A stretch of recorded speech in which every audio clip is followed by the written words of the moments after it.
The Drive-Thru is our monthly news episode and is sponsored in part by organizations like HPDEJunkie.com, CollectorCarGuide.net, Project Motoring, Garage Style Magazine, the Exotic Car Marketplace, and many others. If you are interested in becoming a sponsor of the Drive-Thru, look no further than www.motoringpodcast.net. Click About and then Advertising. Thank you again to everyone that supports the Motoring Podcast Network, Grand Touring Motorsports, our podcast Break Fix, and all the other services we provide.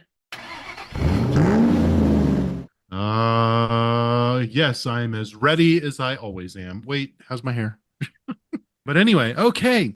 Welcome to Drive-Thru episode number 49. It's our monthly recap where we put together a menu of automotive, motorsport, and random car adjacent news. Now let's pull up to window number 1 for some automotive news. Did you notice that Tanya already has her popcorn? She is ready for tonight.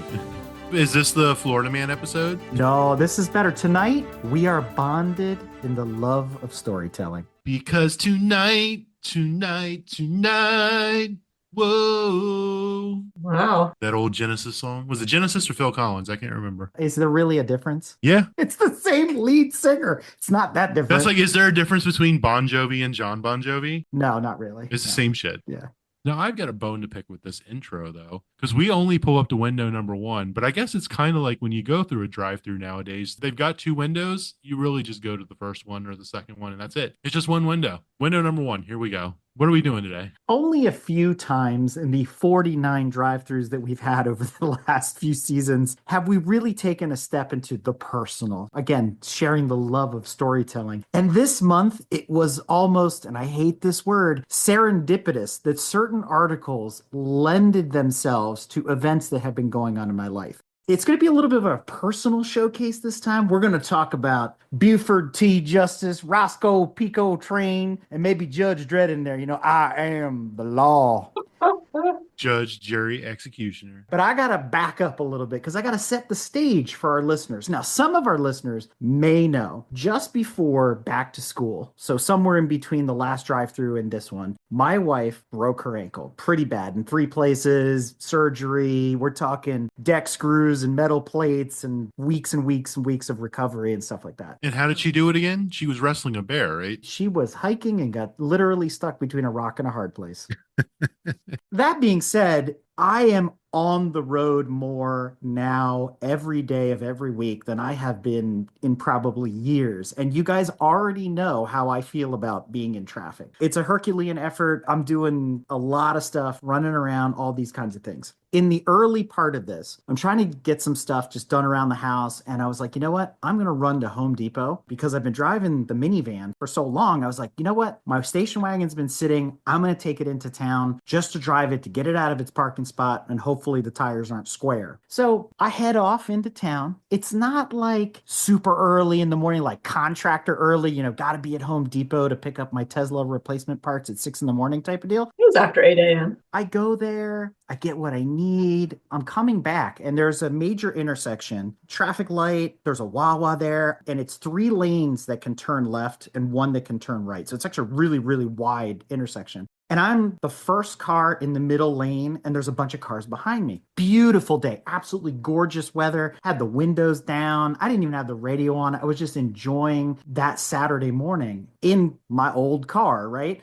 The light turns green and I just proceed to take off like normal. I'm not doing anything stupid. I've lived in this town for what feels like forever now. And I had noticed in the 2 weeks prior that the town was just crawling with cops, you know, in their normal hiding places. And then they're in the bushes and then they're in camouflage and all this kind of thing. And I'm like, you know what? I'm not here to burn the carbon out of the intake. I just want to drive the car, drive a manual transmission car, and just enjoy this beautiful Saturday morning. So I'm coming home from the Home Depot, a little short shift, first, second gear. I'm going below the speed limit. And through traffic, I see behind me this gray Ford Explorer come flying up on me, just like, what the hell? So my eyes got a little big and I'm like, okay. And whoop, whoop, whoop, whoop, whoop. All the lights go off. I'm like, what did I do? Am I going too slow? Did something fall off? You can imagine what happened next. License and registration. I've been through this. Not my first rodeo. I'm like, excuse me, officer, is there a problem? Is there something I can help you with? He didn't already like that. You know, they start their speech. Please understand that you're under recording and blah, blah, blah, everything you say and do and blah, blah. I'm like, okay, great. Yeah, I get it. Your camera's like in my nostril at this point. And he proceeds to tell me that my car was unnecessarily loud and frightening. Which car was this? This is the Wookiee wagon, my VR6 station wagon. I had to bite my tongue, so I responded. I said, "Really? Do you happen to have a decibel meter on your truck? Can you tell me how loud it is?" And he looked at me like I was a Cerberus from hell with three heads. I didn't know if he didn't know what I was talking about, but I was flat out like, "How can you tell me if my car is too loud?" Meanwhile, my blood is like starting to boil because I'm like, "This is stupid. What did you pull me over for?" Because I wasn't speeding. I wasn't doing anything dumb. I was in the right lane. I didn't do a burnout at the traffic light. I'm minding my own business, coming home from Home Depot. Like, what do you want from me? We joke about this all the time because you're a very well-bearded man. But how much of this do you think could be profiling because you don't look like the normal demographic in that area? That's what I said. I thought about that. I remember when we were coming home from Texas from Coda and you got stopped, the random check at the Uh-huh. security checkpoint. I've got a photo evidence to prove it. They frisked you and went all up and down your crotch. Meanwhile, you could have been carrying anything and everything, and you walked through like it was nothing. I look like, the good old boy. I mean, it was beginning of September when this happened to you, and September is a particular month in this country now. I'm not saying anything. You look at the old profile pictures and the headshots we use for the show, my hair is much shorter. I've let my hair grow out, Your beard has grown out a lot. but I have a lot of white in my beard too. So when he came around the corner, I think he was like, "Oh, this is an older guy." And this little hot rod just scared him. But yes, I did think about that. Being of olive skin and everything else, it's like, how much of that does play in? He was blonde haired and blue eyed. I don't know what to say about that. Again, I don't think about things that way. People are people and people do people things, and that's that. Move on with life. That's not how the world works. I know. I live in a bubble. I wonder if he's going to pull over Santa Claus. Oh, yeah. Tanya brought that up. She's like, there's another guy with a VR6 GTI running around, and it makes noise too. Apparently, he looks like Santa Claus. He looks straight up like Santa Claus. He's Santa Claus driving a Mark IV VR6. Delivering audible treats to all the little boys and girls.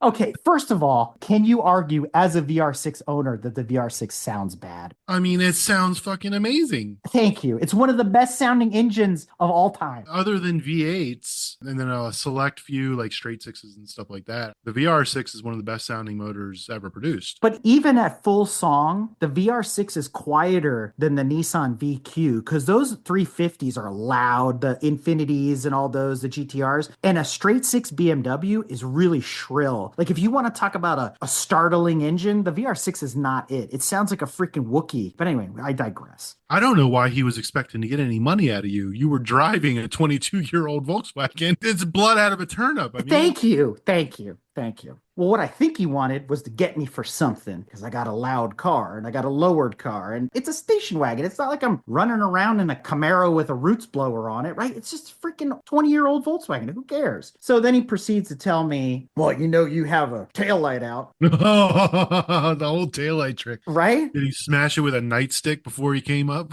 Oof, man, if he had done that, that would have hurt because I got European taillights. But Tanya had actually told me, and I forgot like a week or two prior, she's like, your right rear taillight's out. Yeah, I got to change that. But in the midst of everything that's been happening at home, I totally forgot about it. Okay, I need a brake light. Thank you, officer. I didn't know. I never get to see the back of my car. So I'm trying to be nice because he's already pissed me off with this exhaust thing, right? So license and registration goes back to the car. He's back there for a while. I'm like, oh, God damn it. What kind of ticket he's going to hit me with? Again, I didn't do anything. And he didn't say I was speeding because I wasn't. I was actually under the speed limit. Like I said, I knew they had been crawling and they were all kind of in the area. He didn't have a gun on you anyway. There's no way he could have known that. He comes back and he's like, I have 2 pieces of paper for you. I'm like, oh, geez, Louise, what the hell is this? He's like, well, the first one's a repair order for your taillight. You need to take it somewhere and have it fixed. I'm like, Or I could fucking fix it at home. and I sort of said that, but not in that way. I said, okay, I'm going to go home. It's going to take me 5 minutes. Do we really have to go through this process? He's like, yep. I was like, okay. That's how he's going to get under my skin because he can't give me a speeding ticket because, again, I wasn't speeding. Then he gives me another warning on top of that. And this is what really just just irked me and pissed me off. He starts off by saying, I know Volkswagens because, this and that, and it shouldn't be unnecessarily loud like this and blah, blah, blah. And he goes, your muffler cut off. And I'm like, no, no, no, no. I said, you can look under my car. I have a catalytic converter, a resonator, and a full exhaust. I don't understand what you're talking about. And he's like, well, I'm not looking under your car. I'm like, I'm telling you, it's all there. Well, that's not the exhaust that this car came with. And I said, okay, well, the original one rotted off the car, and this is what I put on to replace it. And what's funny is I went back afterwards because I kind of started doubting myself. I bought my exhaust from Tektronix. It's DOT approved as a replacement exhaust. So in my head, I'm like, again, running these scenarios. And I say to him, where am I supposed to get a replacement exhaust for an almost 22-year-old Volkswagen? And he's like, well, that's not my problem. Okay, well, now you're just an asshole, right? And I'm like, fine, I'll just live with that. And mind you, when I was pulled over, I let it sit and idle. And it just sits there, blah, blah, blah, blah. And it's not like it lopes like a V8. It's pretty subdued at idle. Like, you got to kind of go, oh, is it running? You mean you can have a conversation with a police officer at idle? 100%. But what really got under my skin, after he's like, have a nice day. And I was like, thanks again for letting me know about the brake light. So I sit there and I read this warning, and I'm going to read it to you exactly the way it's written. Motor vehicle not equipped with exhaust muffler system, unlawful use of muffler cutoff. Which he didn't check to see if that's even accurate. You told him to look under the car. He refused to. And if this was a TRO, or repair order, first of all, I get a lawyer involved because there's a bunch of things on this particular warning that are incorrect that first would get this thrown out. But second of all, the first mechanic that puts the car in the air goes, what the hell are you talking about? There's a cat, there's a resonator, and there's a muffler with a tip. There's no cutoff. There's no bypass. This is a DOT approved replacement exhaust for my car. It's what I could afford to buy, and it's what I put on there. It's not my problem if it's louder, and you can't tell me what the definition of loud is. How about the fact that it passes emissions every 2 years? Every year. And that's the other thing I thought was a saving grace. I got together with Tanya, and then we called one of our club members who's a former cop, and I told him the story, and he's like, man, that guy was fishing for something. He was a young cop fresh out of the academy, all these kinds of things. And he goes, you're lucky he didn't hit you with a repair order for the exhaust. But the fact that he's got you on camera saying these things, he's like, it just wouldn't hold up, and it'd be a nuisance for everybody because I'd fight this. This is ridiculous. And I'm not running it straight pipes. I'm not running a side pipe with no mufflers or anything ridiculous. His badge number and his name is on the paper? Oh, yeah, it's all here. I would call and I would talk to his superior and I would file a complaint for harassment. I'm not that type of person, but it pisses me off. But the story continues. Meantime, a big dually went. Yeah, and the Mustang guy coming from the Cars and Coffee went by at 70 mile an hour with his open pipe, so that wasn't a problem. I'm in a little German car. Foreign car don't belong around here. I'm like one of two in the area. Yeah, I have the other one. Yeah. So I go over to the inspection place, which was interesting to even find a place that would do a safety equipment repair order, right? So that was a whole thing. So I get over there, and it was recommended by one of our sponsors, hey, this is where we take our cars. Don't bother with the local Firestone or with the whatever, this and that. So I go over there early on a Monday morning, and I walk in the door, and this lady looks at me, and I look at her, and she's like, what do you want? And it's that voice like the caseworker in Beetlejuice. She's been smoking a pack a day for the last 30 years. What's your problem? Why are you here? We just get to chit-chatting a little bit, and I said, look, I got this repair order. It's for the taillight. I hate to bother you guys with this, but it's a bother to me as well. And she's like, yeah, these cops, blah, blah, blah. They've been on the warpath the last 2 weeks. They've been putting up blockades throughout the county, pulling people over, looking at their license plates and registrations and this and that. And I was like, wow, I didn't know that, but I knew something was up. We get to talking a little bit more. And I said, it could have been worse. And she goes, well, what do you mean? And I said, he gave me a warning for my exhaust. She goes, I didn't even hear you come in. What kind of car you have? I'm like, okay. And she goes, you're telling me he was scared? He was scared of your car? I need to see this thing. And I'm like, okay. So we walk outside. She immediately starts laughing. And she's not laughing because she's laughing at my car. Laughing at the situation. Because now she recognizes the situation, right? She's like, you got to be kidding me. So she looks at my car and she's like, this thing's really nice. You should take it to shows and like blah, blah, blah. And I said, it's just my Sunday grocery getter. Like literally, I just like driving it around town and on the B roads and, minding my own business. Another guy from the shop shows up and, we're chit-chatting and talking about the car and this and that and got the hood open and she's looking at all the things I've done to it. She's a car gal and she starts telling me about, I can't believe you get pulled over and this and blah, blah. The way she worded it, she was going off about her Mustang that she built. She's apparently got a Camaro as well, some Pro Street car. And she's like, God forbid they find me. My cars are bright red and super loud. And she's like, I'm going to jail, right? So we're just BSing a little bit. And then she's like, all right, I need to hear how scary your car is. I fire it up and she's got this big grin on her face. Was that it? Blip the throttle to like 2,500 and then she goes, yeah, that sounds good. I'm like, oh my God, real country girl, right? And I mean, I was eating it up. And she's like, I'll be happy to sign your paper. Get on out of here and have yourself a blessed day. You have made my day. And she just started laughing. She's like, this is unreal, right? Needless to say, we got all that taken care of. But I was just like, come on, man. Seriously? And I've only had this happen to me one other time. And this was in my old straight 5 Audi Coupe. And I had a full exhaust on that too, but it would reverberate off the buildings in like downtown Baltimore. And I went to go pick up my wife and I got pulled over like within a block because they were like, why is street racing?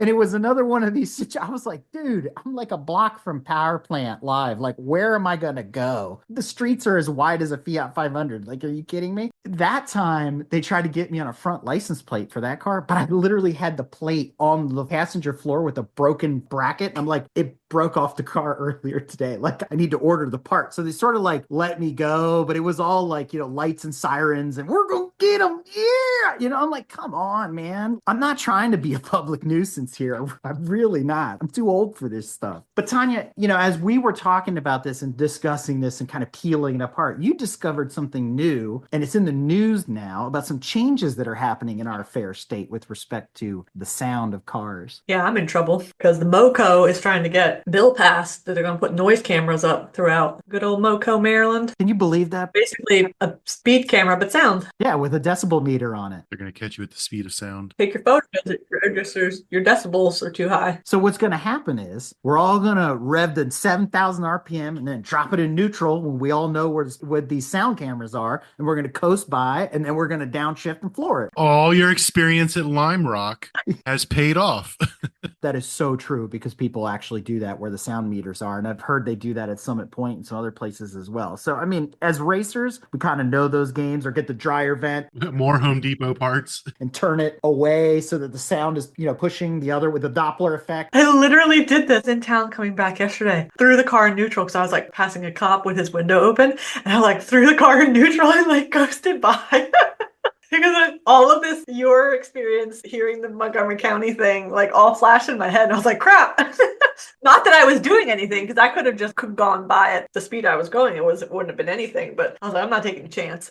Yeah, not right now. Maryland is just a great place to live. It's going the way of California. I go back to that article from May where we talked about, you know, how loud exhausts are attractive to people with criminal minds and psychopaths and this and that. But it really got in my head. I haven't driven the car since, and I shouldn't feel guilty to drive my own car. I have regular plates on it. I have a legal DOT approved exhaust. Make a copy of your paperwork and put it in the car. You know what I do keep in the car now is a spare taillight bulb. I was going to say, the other lesson learned here is have a spare taillight bulb in your car. You also might want to get a decibel meter. I do actually want to get one, which actually you can download. There's some apps you can just download on your phone. Yeah, I would do that. And I'm curious. I would almost look up the ones that the cops allegedly use. They don't. And I would have the same model. And I just have it sitting in the car. Well, look, officer, this says it was at 95. What's the legal limit? 102? Oh, you'd be in violation at 95, guarantee you. Really? Is it posted anywhere? I mean, I'm guaranteeing every state is different. But what scares me is normally stuff like this comes from California first. And it's weird that it's happening here on the East Coast. Oh, no, it's not. It's Montgomery County. This is normal. Well, what I'm saying is if other states buy into this, now suddenly it's like Switzerland where the cars have to be whisper quiet. So there's been a noise camera in Laurel for, I don't know, decades now. And how many times have you blown by it at wide open throttle? Never, because I know it's there, but there's also speed cameras on that same road.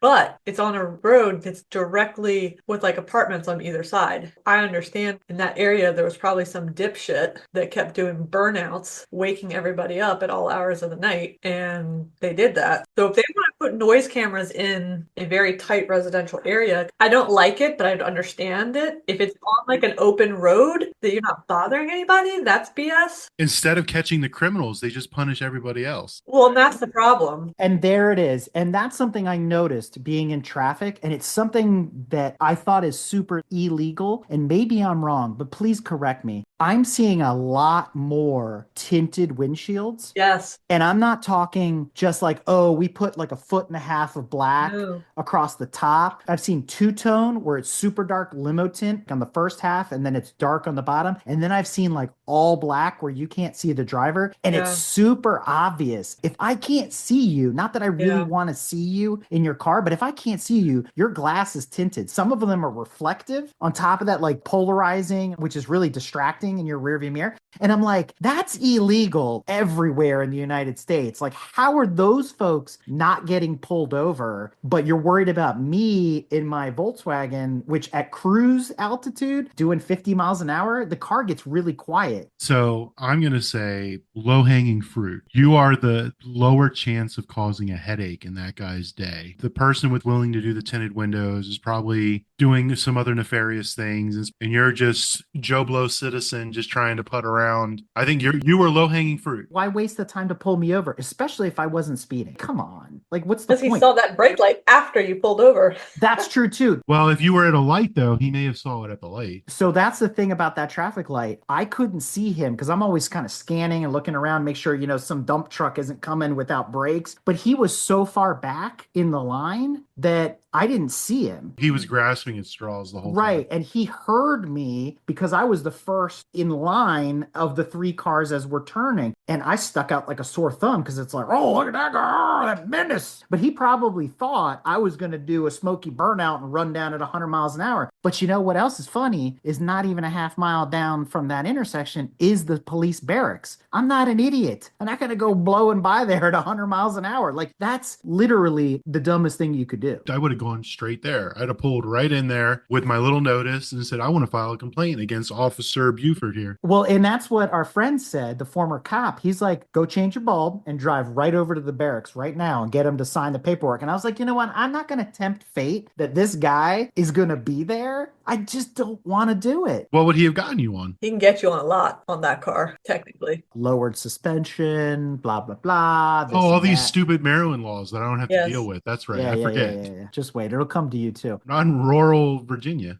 But let's face it could be worse. Have you heard about all the tunes and the tuners and all the shops that are closing? Cobb just got charged. They owe like 2.9 million, almost 3 million or something like that. 3 million for selling basically what the EPA is qualifying as emissions defeat devices. Are they wrong? No.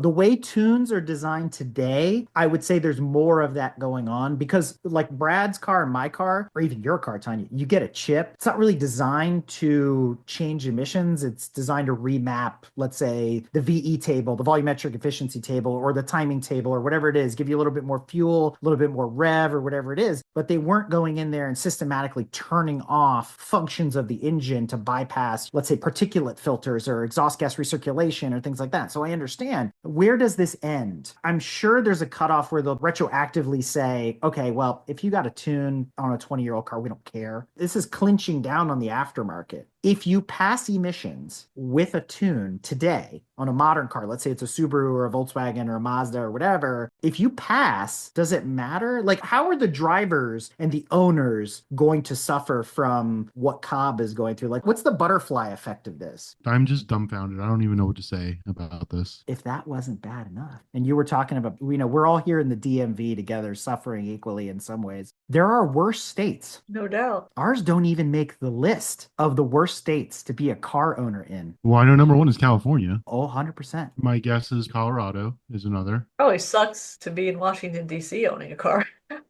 DC didn't make the list either. We won't do the whole Letterman thing. Check this out. Here's the surprise ones to me. New Mexico and Arkansas. Alaska, that's sort of obvious. Brad, you're 100% right. Colorado's on that list. Oregon's on that list too. California's on that list. You've got Georgia, Nevada, and tied for third, Florida. and Montana. I disagree. Florida is surprising to me, but the things that they include, like fuel costs and car insurance, I was thinking, pivoting from our last discussion, I was thinking it'd be more on like the EPA and the restrictions. So this isn't just registration fees. Right. This is the most expensive states in the country to own a car today. Okay, because I was going to call BS because Texas should not, like Maryland can't not be on this list if Texas is there. I know how much registration was per year in Texas, and Maryland has now exceeded that. Well, I'm glad you brought that up because I had to renew the registration on the Jeep. I got to tell you, it is It was probably 70%. it is a 58% increase over 2 years ago. 5,000-pound vehicles in this state, $187 for 2 years. And a lot of people are going, compared to my state, that's cheap. California, man, like $1,000. I've heard stories and stuff. And there's other places that are super cheap where it's like Ohio and it's like $40 to register your car kind of deal. But when you go from 187, which was already a price increase from when it was 149 and before that it was like 127 and whatever, it's jumped through COVID and now $323 for 2 years. It was really hilarious is I got the letter in the mail from the DMV and I walk in and I'm talking to my wife and I said, this is the most expensive sticker I've ever put on anything in my life. Because that's all you get. No, you get a little 3x3 card. That piece of paper is worth it. You get a sticker that says, oh, you'll get pulled over for something else. Right?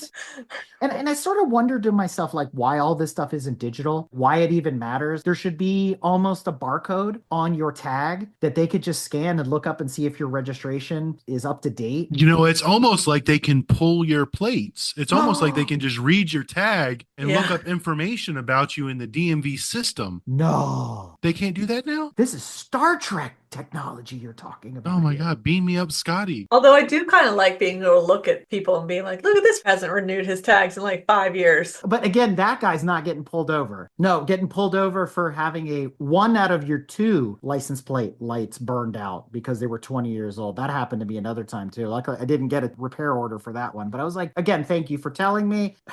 Okay. Is it really that important? No. Okay. Meanwhile, what about that guy who just drove by? His muffler's dragging on the ground. Hold on, That's hold on, wait. I heard a Mustang. Are there sirens? Oh, come on. What about every Altima on the road? Please. That's unfair. You're targeting. Not to get political, but how many of these states are liberal run states? Our fair state is questionable every other day of the week, so I don't Yeah. know. But this continues, okay? This continues. So, Oh, we got more. you're kidding me? Oh, wait, there's more.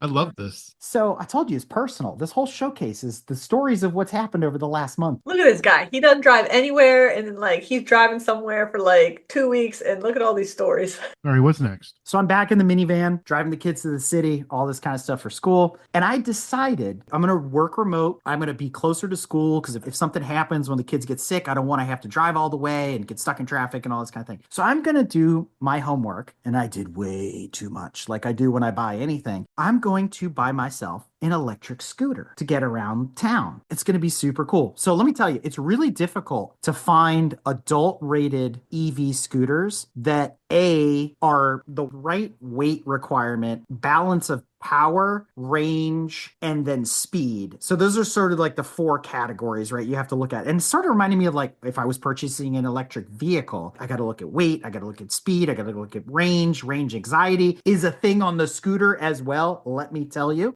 I ended up buying a Varla Wasp, which comes in as the lightest adult scooter. It doesn't have the highest top speed, but it has decent range, but lightest at 32 pounds. The ones that like really haul ass, like a Lime or a Spin or some of the other ones you see in the city, those things can weigh upwards of 50, 60, 80, 100 pounds because the faster you go, the more battery you need. And if you're running dual motor, which mine is not, mine's a single 350 watt motor, it can save all that weight. But the problem is it's not very fast. So again, I'm in the city. It's pretty hilly. And what I noticed right away was I either have to do the old school, like you're on a skateboard and put out one leg and give it some help going up the hills, or I have to walk it. It just doesn't have the torque to carry me in my backpack up a hill. So that gave me pause after like the first day of riding it. I said, yeah, there's some bike lanes here. They're really out in traffic and the people here are a little bit crazy and I just don't feel comfortable and the bike path doesn't go all the way to where I'm going. I have to get up on the sidewalk. I have to get out of the way, like all these kind of things. I figured I'll try to ride the sidewalk when I can. And if I see people, especially people with dogs, I dismount. I get off, I put the scooter on the grass, and I just walk along the sidewalk like I'm walking, and I just push it. And I'm trying to be very respectful of all the pedestrians. That said, I was coming back one afternoon. I'm like by myself, and I'm just cruising down on the sidewalk. And this young girl passed me on one of the big scooters. I mean, she just blew by me like I wasn't moving. And then when I say this thing is slow, it's about as fast as a runner. It does like 8 or 9 miles an hour. If I'm going downhill pushed by a metro bus, it could probably hit its top speed of 15 or whatever it's supposed to do, but it doesn't do that on the regular. It does like 8 or 9 miles an hour, which is faster than walking, but it's whatever. What I realized was when I tried to use the bike lane, I was too slow and the bicyclists were pissed and I was just in their way. And it was just, this is ridiculous. Again, I'm coming home one afternoon, I'm by myself, and then I see this little old lady and she's got her cane 50 feet from here. I dismount and I just start walking and I have the scooter in the grass and she gets in the middle of the sidewalk and she gets as big as she can and she starts shaking her finger at me and she starts yelling at me and she was like, let me tell you, I've had enough.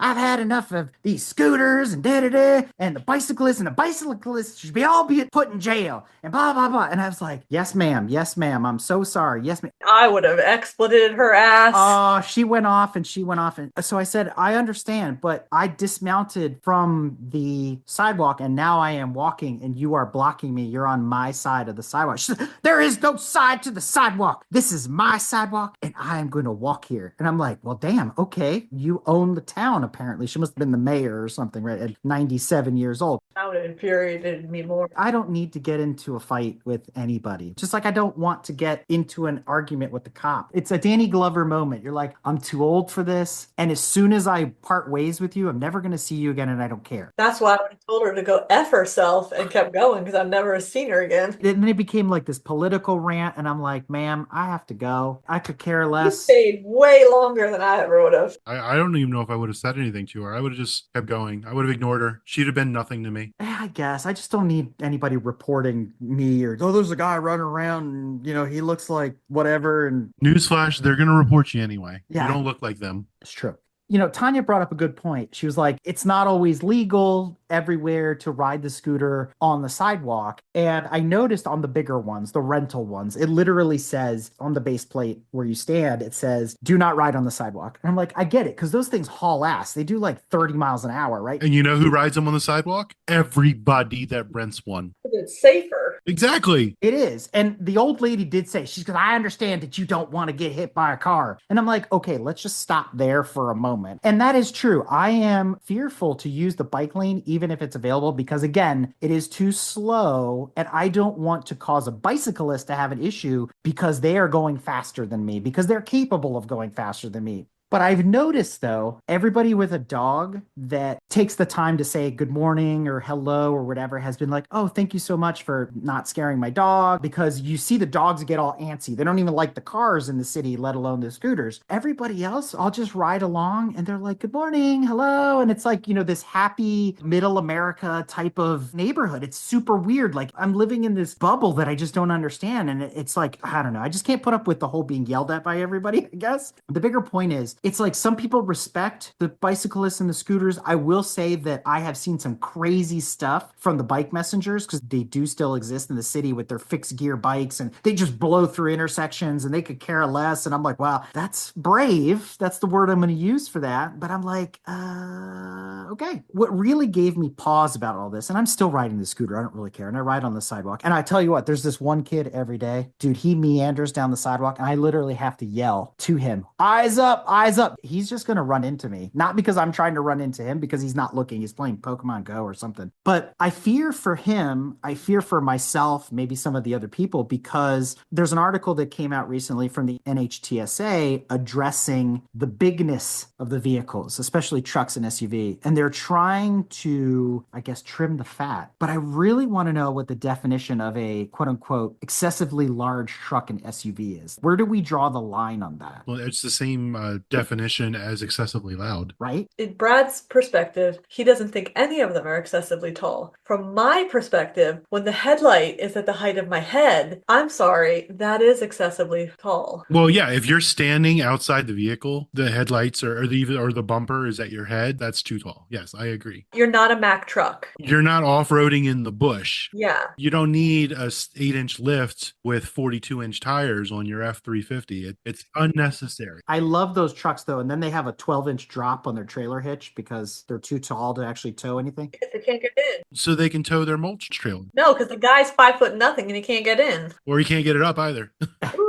Going back to what we were talking about with the cop, I've never seen one of these brodozers pulled over before. I had one behind me even today. F-150 that's been lifted what looks like a foot, and the tires are sticking out 8 inches on either side. Which is also illegal in Maryland. The windshield is pitch black, and then he's blowing diesel smoke, rolling coal out stacks, and yet I got pulled over, right? And I'm not trying to play the victim here, but I'm like, really? That's okay, that's cool? And he's loud because those diesels aren't quiet. How many shotguns did you see in his gun rack?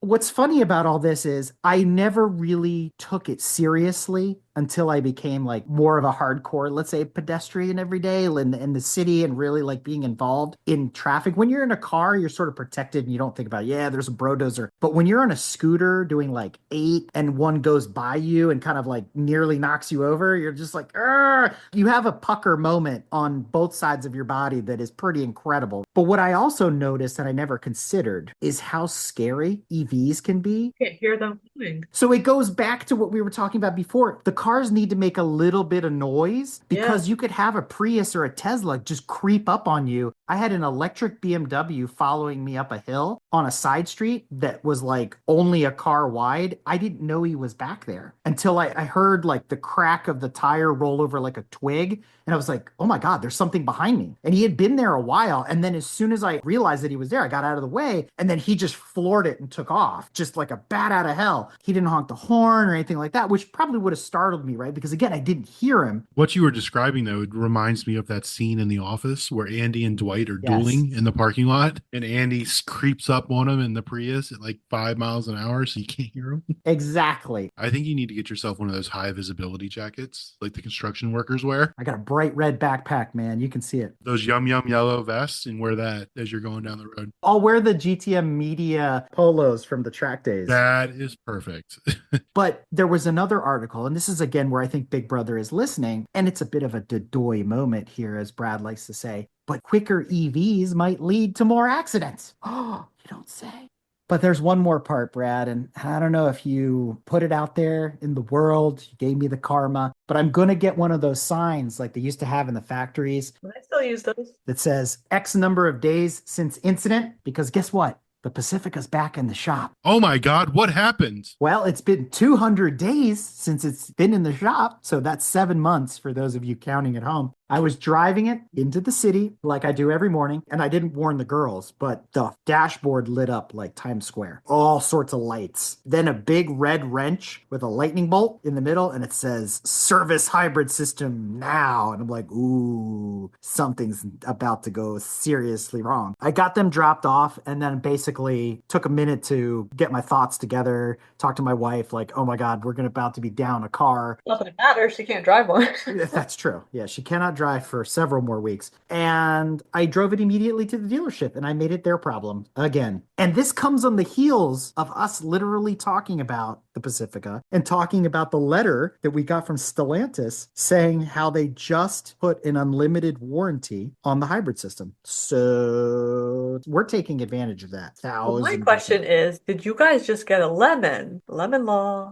or is every single one of these, the dealership garage lot is just full because everyone's is doing this? I don't know. And I've asked the dealer, and every time I say the word lemon law, they look at me again like a Cerberus from hell. I'm like, look, I'm not trying to be any sort of way. I just want you to tell me without having to go dig through the oracle of Google to figure out what the law is or get a lawyer involved. But yeah, it's been in the shop so many times over the last couple of years, and it's had 3 going on 4 transmission replacements, which by the way, the hybrid is in the transmission and it's a big to do, and it's usually there for 3 weeks plus, and they got to get a transmission from Detroit. What I'm hearing as of today is it may not be manual transmission problem. It's part of the EV coolant system, which we've had a problem with before. It's not the first time with that either, where sensors go bad or there was a leak on the pump, which is inside the transmission. It's a whole thing, right? But even the lady at the dealership was like, seriously, this is unbelievable. Like, she's looking at our records and she doesn't even know what to say. And I'm like, thank you very much. What are we supposed to do?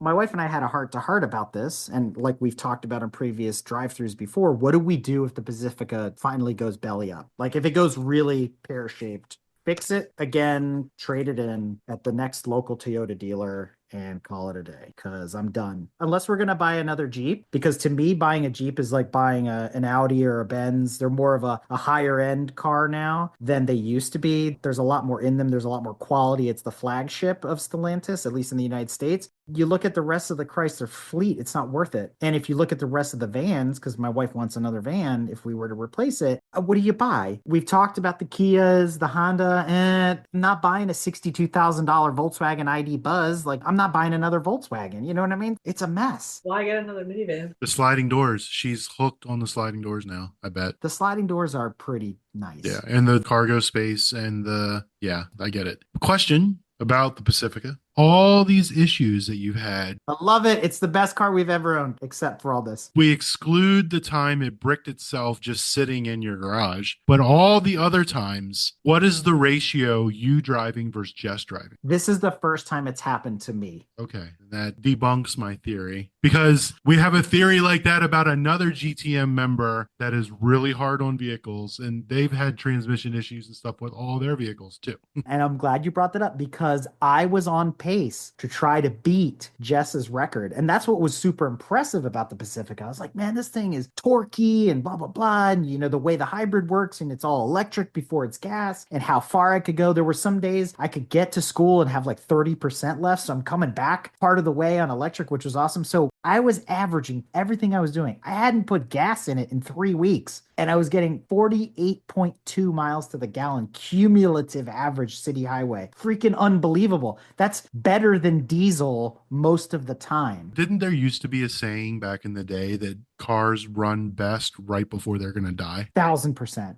So there was a foreshadowing there. You put it in the world. That's what you did. I didn't. Chrysler did. Well, Chrysler put some other stuff in the world. Did you read this thing by the CEO? No, what did this fool do? He says that the auto industry is in survival mode. That's a gross generalization. Stellantis might be in survival mode, because what are you selling in the United States? You got rid of everything. There's no Challenger. There's no Charger. There's the Pacifica, the Jeeps, and that's it. What else do you sell? What else do you have? Because there's no more Alphas. There's no more Fiats other than the ones that are left over for the next 3 years. And they've sold all the Dodge Darts that were remaining from 2016. So what? They got nothing. And they brought over the Hornet, which was a joke. Like, I don't even think they sell that anymore. They actually downsized part of the Jeep fleet. There's talk of getting rid of the manual transmission in the Gladiator, which I didn't even know was an option. What are you guys doing? And that's where I've lost faith in the brand. I joke that Volkswagen has lost their way, but Chrysler's been lost in the desert for 40 years now. Like, when are they going to come home? The one thing I did take away from this article, which I thought was hilarious, is some creative rebranding and marketing. I'm always game for stuff like that. I think it's pretty cool. So according to the CEO of Stellantis, we now have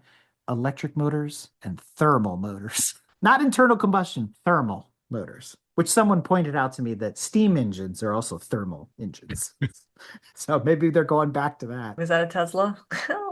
Oh, we'll get to that later. I mean, I can kind of see what he's saying from like the auto industry is being squeezed from both sides, Yeah. from a regulatory standpoint of being forced and strongly suggested to start making vehicles that do a certain one thing or another. And they're trying to balance meeting those regulations with also providing a product that customers want, which they haven't been able to do because the customers and the government don't really agree.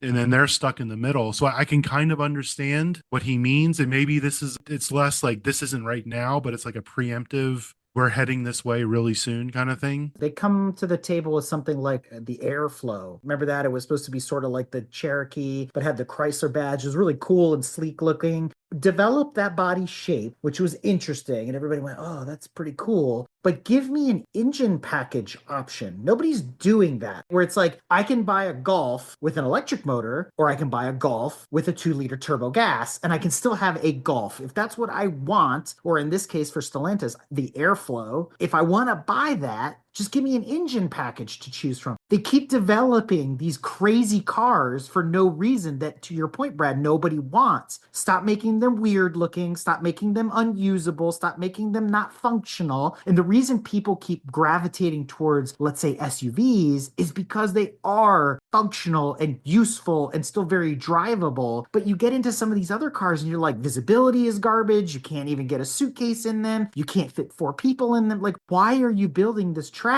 And then the cars that we want, you stop building. Well, it's like, just put the freaking EV as an option in the cars that we do want. And then they speak out of the other sides of their mouths. And there's another article, Stellantis blames bad marketing for poor Maserati sales. I'm like, guys, wake up. How about its poor products? If Maseratis were cool, which is a stretch, they haven't been for a long time, more people would buy them. But when you think about what they cost, you're going to buy a Ferrari if you can afford it, or you're going to buy something else. So it's like we said, if they restructured and maybe did the Highline SUVs as a Maserati, like they built that one for a while there, but instead it's like, no, we have to have the Stelvio, we have to have the Maserati version, we have to have the Fiat version. It's like this proliferation of internal competition, and then suddenly they go, we can't sell anything, so we're just going to stop making them. I like how it's more people would buy Maseratis. That group of people buying Maseratis is so small. Right? You make it sound like more people would buy Hondas. No. First of all, who cares? Why are they even mentioning Maserati? That's such a niche market, and they should go investigate why the uber rich are putting their money somewhere else. Who cares? Because Maserati doesn't satisfy the uber rich. Maserati is the Buick or Oldsmobile of Italy. But tries to be a Ferrari. Well, Oldsmobile, Buick tries to be a Cadillac, but it's not. I'd rather have the lowest low-end Ferrari, which right now is the 296, than any high-end Maserati. Sorry, like if I'm going to spend that kind of money,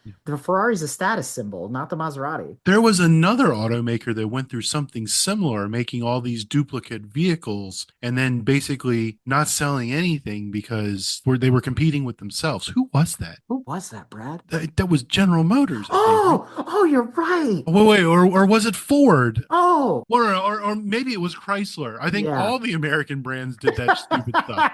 And look how it worked out for them. They all needed to be bailed out. I feel like Chrysler, Stellantis. It's like history is doomed to repeat itself. They've been with this struggle ever since Iacocca got there in the 80s, where it's like, we got to take the government bailout, we got to do this, we're always on the verge of bankruptcy, we got cool ideas, but we can't execute them, so we develop, instead of something awesome, the Aries K car. You're like, come on, like I get it, but you know, the Aries didn't save Chrysler, the Caravan did, because it was something people wanted, it was functional, it was useful, and they lasted for freaking ever. I still see some of those old bread boxes still running around, which is mind-blowing, those Iacocca era Chryslers, but it's just like, have you not learned anything yet? Anything? And because I dropped the Pacifica off at the dealership, would you like to know what was sitting in the parking lot to be purchased? Ram Rebels and Jeep Grand Cherokees. That's it. That's all there was. That's not a lot of choice. And if you want to buy a pickup truck, we know the best-selling pickup truck in America is a Cybertruck. Ford F-150. So why are you bothering? You also need 50, 60, 70, 80, $90,000 to buy one too. That sort of wraps up my showcase. And the show is over. I do want to say you got to ditch your scooter and just get a really good set of Heelys and you'll be golden. If you'd see the roads and the sidewalks in the city, I've gotten good at jumping the scooter, but I don't think I could do Heelys. Oof. Dude, there's a guy on Instagram that he wears Heelys and he does like Heelys parkour. It's pretty sweet. Dude, there's so many rooted sidewalks. Oh, it's awful. Yeah. And these, again, things I don't consider when I'm just walking, or people cut your bushes back. There's not even room for a person to walk. Like, why are you sticking out 3 feet into the sidewalk? Where's the HOA in this instance? No, seriously. And these are things I'm like vehemently against usually. But in this case, I'm like, you know what? I understand why these rules are this way. Yeah, see? And then you understand how these bills get passed for noise cameras, because when it's in your backyard, it's a problem. When it's in the guy's backyard 10 miles away, it's not a problem. Like that guy with the go-kart track in his backyard. As we wrap up here, in honor of all these shenanigans, we did a special mini-sode a while back. It was actually drive-through number 19. I had to go look it up to figure it out. So it's been a minute. 30 drive-throughs ago, there's an extra episode that was a complete rant about the shenanigans that happened in city traffic. And I tell you what, I went back and re-listened to it. Nothing has changed. Zero. So we're going to re-release that alongside of this episode so you can hear me go off about people using their cell phones as sun visors and other fun things. I think we need to change it pit stop to a PSA. And we need to remarket it. We got to change our poor marketing and remarket it to this is a public service announcement. It's an outreach program, really. We're trying to help you all. Help me help you.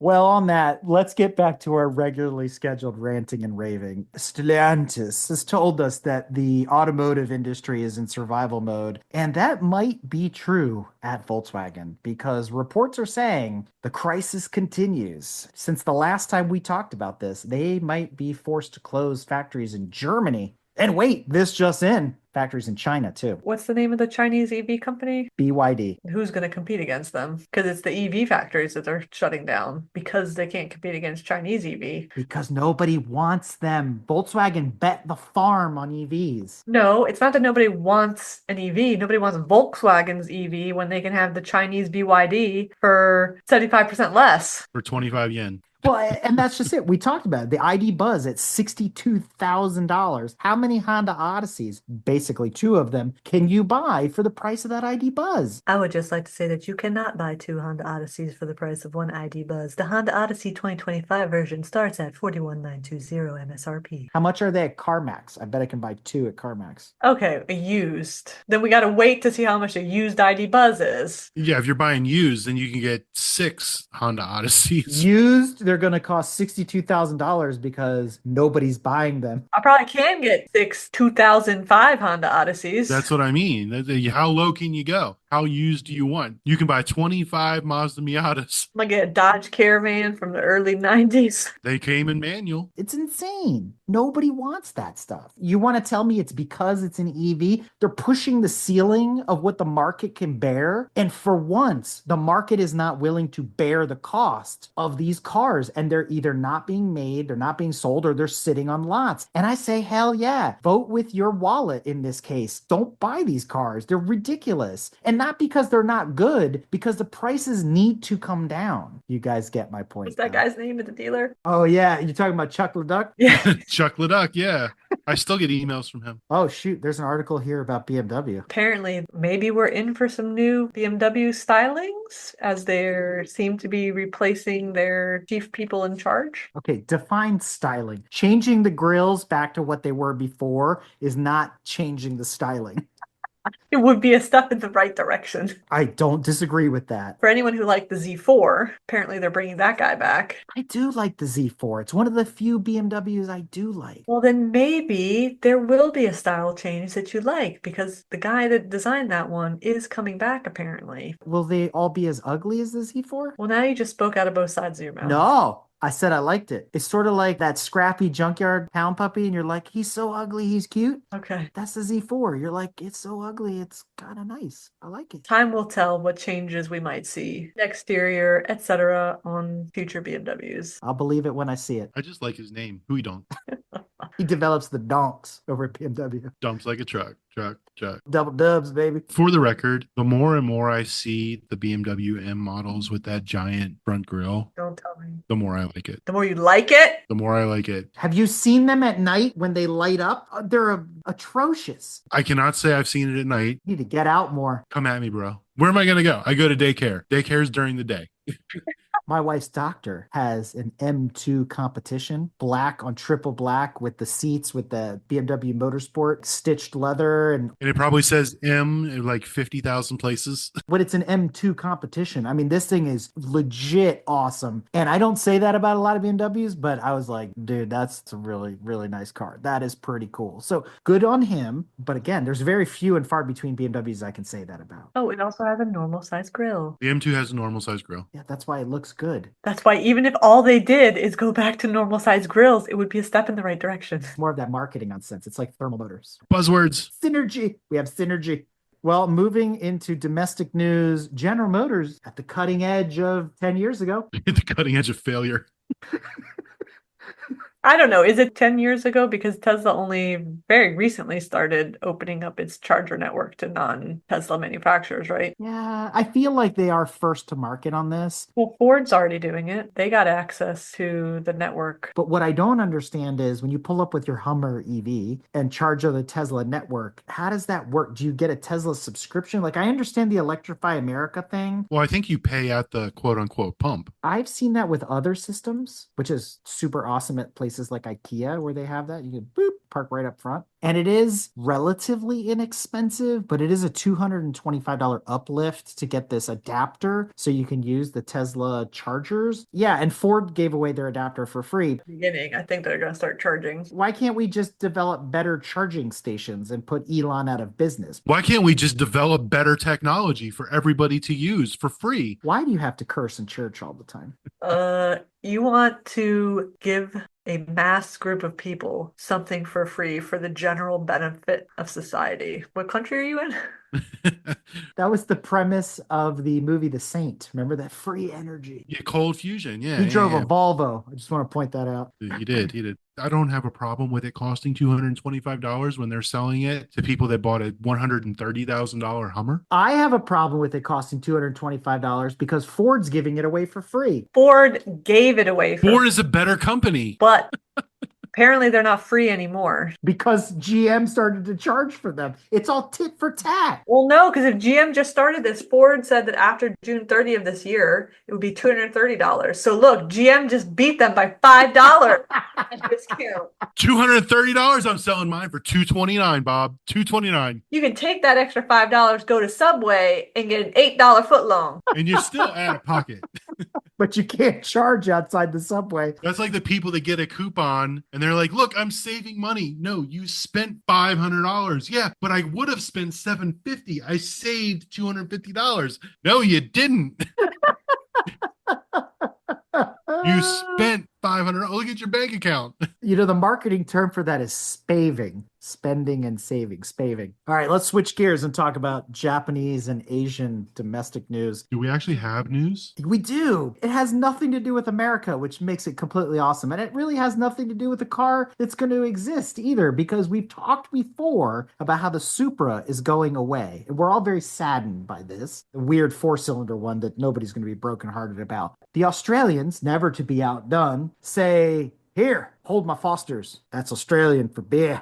They're doing V8 supercars, Supras. So first of all, I think this article is clickbait because I saw Toyota Supra gains a V8 engine and I'm like, woohoo! We'll go racing in Australia. Oh, only the supercar championship cars will have the V8. They're not going to sell any on the street. Like there's not going to be any for consumption. And what gets me about this is Supra or Lexus RC, LC, whatever the heck they are, F Sport. Those Lexus LC coupes are awesome. And right? They sound amazing. Why not just use the ones that are an IMSA that are like 100 years old? Isn't that like the same thing? Supra's lighter. Sort of. Smaller, it's lighter. Maybe there's an issue where they can't use a car that's already in production. What it means, and it's probably already been done, LS swap all the Supras now, because you know a V8 fits up there. Been putting V8s in furs and burrs. There's a guy running around on Instagram with a Ferrari V8 in his furs. Yeah, it doesn't fit right though. But this isn't the first time they did this down in Australia. Do you remember the V8 Ultima? No. And I wondered, what do we call this one? You know, we have the Tultima and the Multima and all that. You guys got any creative names? Because I came up with one.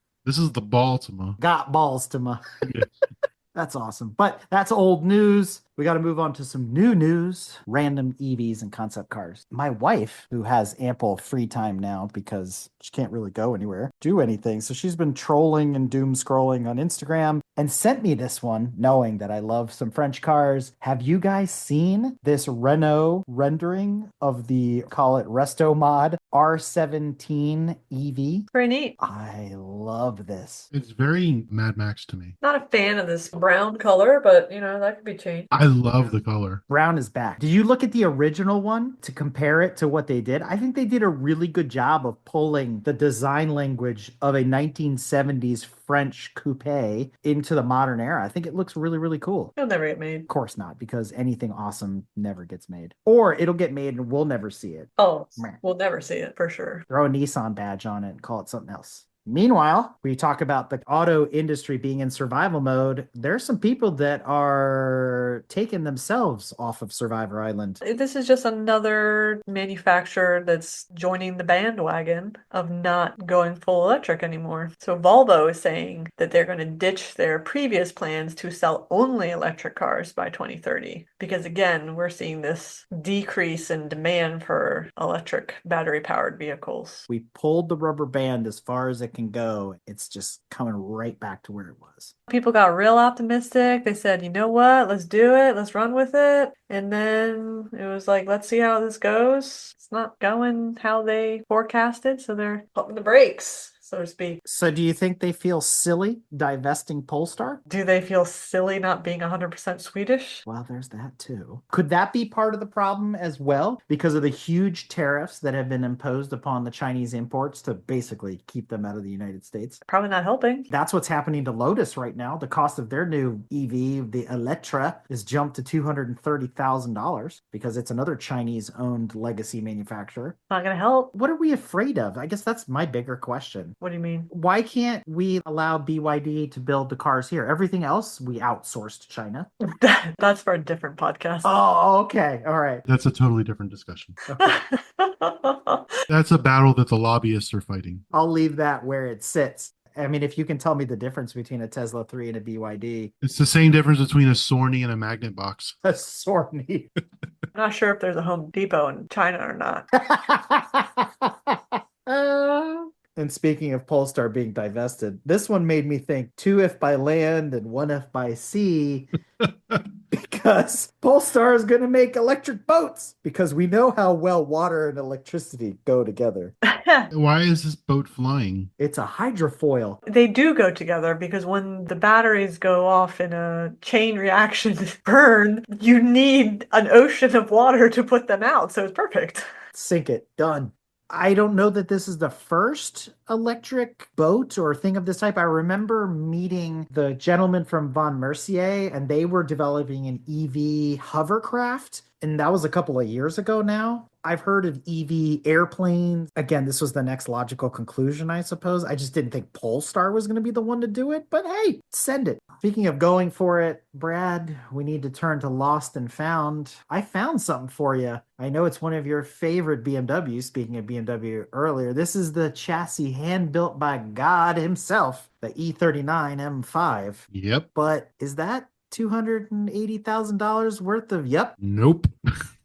Because the chassis hand built by God has a very, very close cousin in the Chevrolet, formerly Holden SS sedan, which when it first came out, drew very similar comparisons to the E39 M5 during road tests and everything like that. So do I pay $280,000 for this car, or do I pay 40 or 50 for that car? I'm going to pay 40 or 50 for that car. And that LS sounds better than this BMW V8. And it'll cost you a lot less to run over time. But this one has 633 miles and it's in Dakar yellow. Can you get your SS in that? I can puke this color all over my SS if I want to. You know, there's fans of this color. There's people that love this. I'm not a big fan of yellow cars. I mean, it's just not my thing. And I know here comes a joke about the Aztec, but let's let sleeping dogs lie. You said it, not me. I love these M5s though. They are fantastic. I actually thought about buying one of these, not a V8, a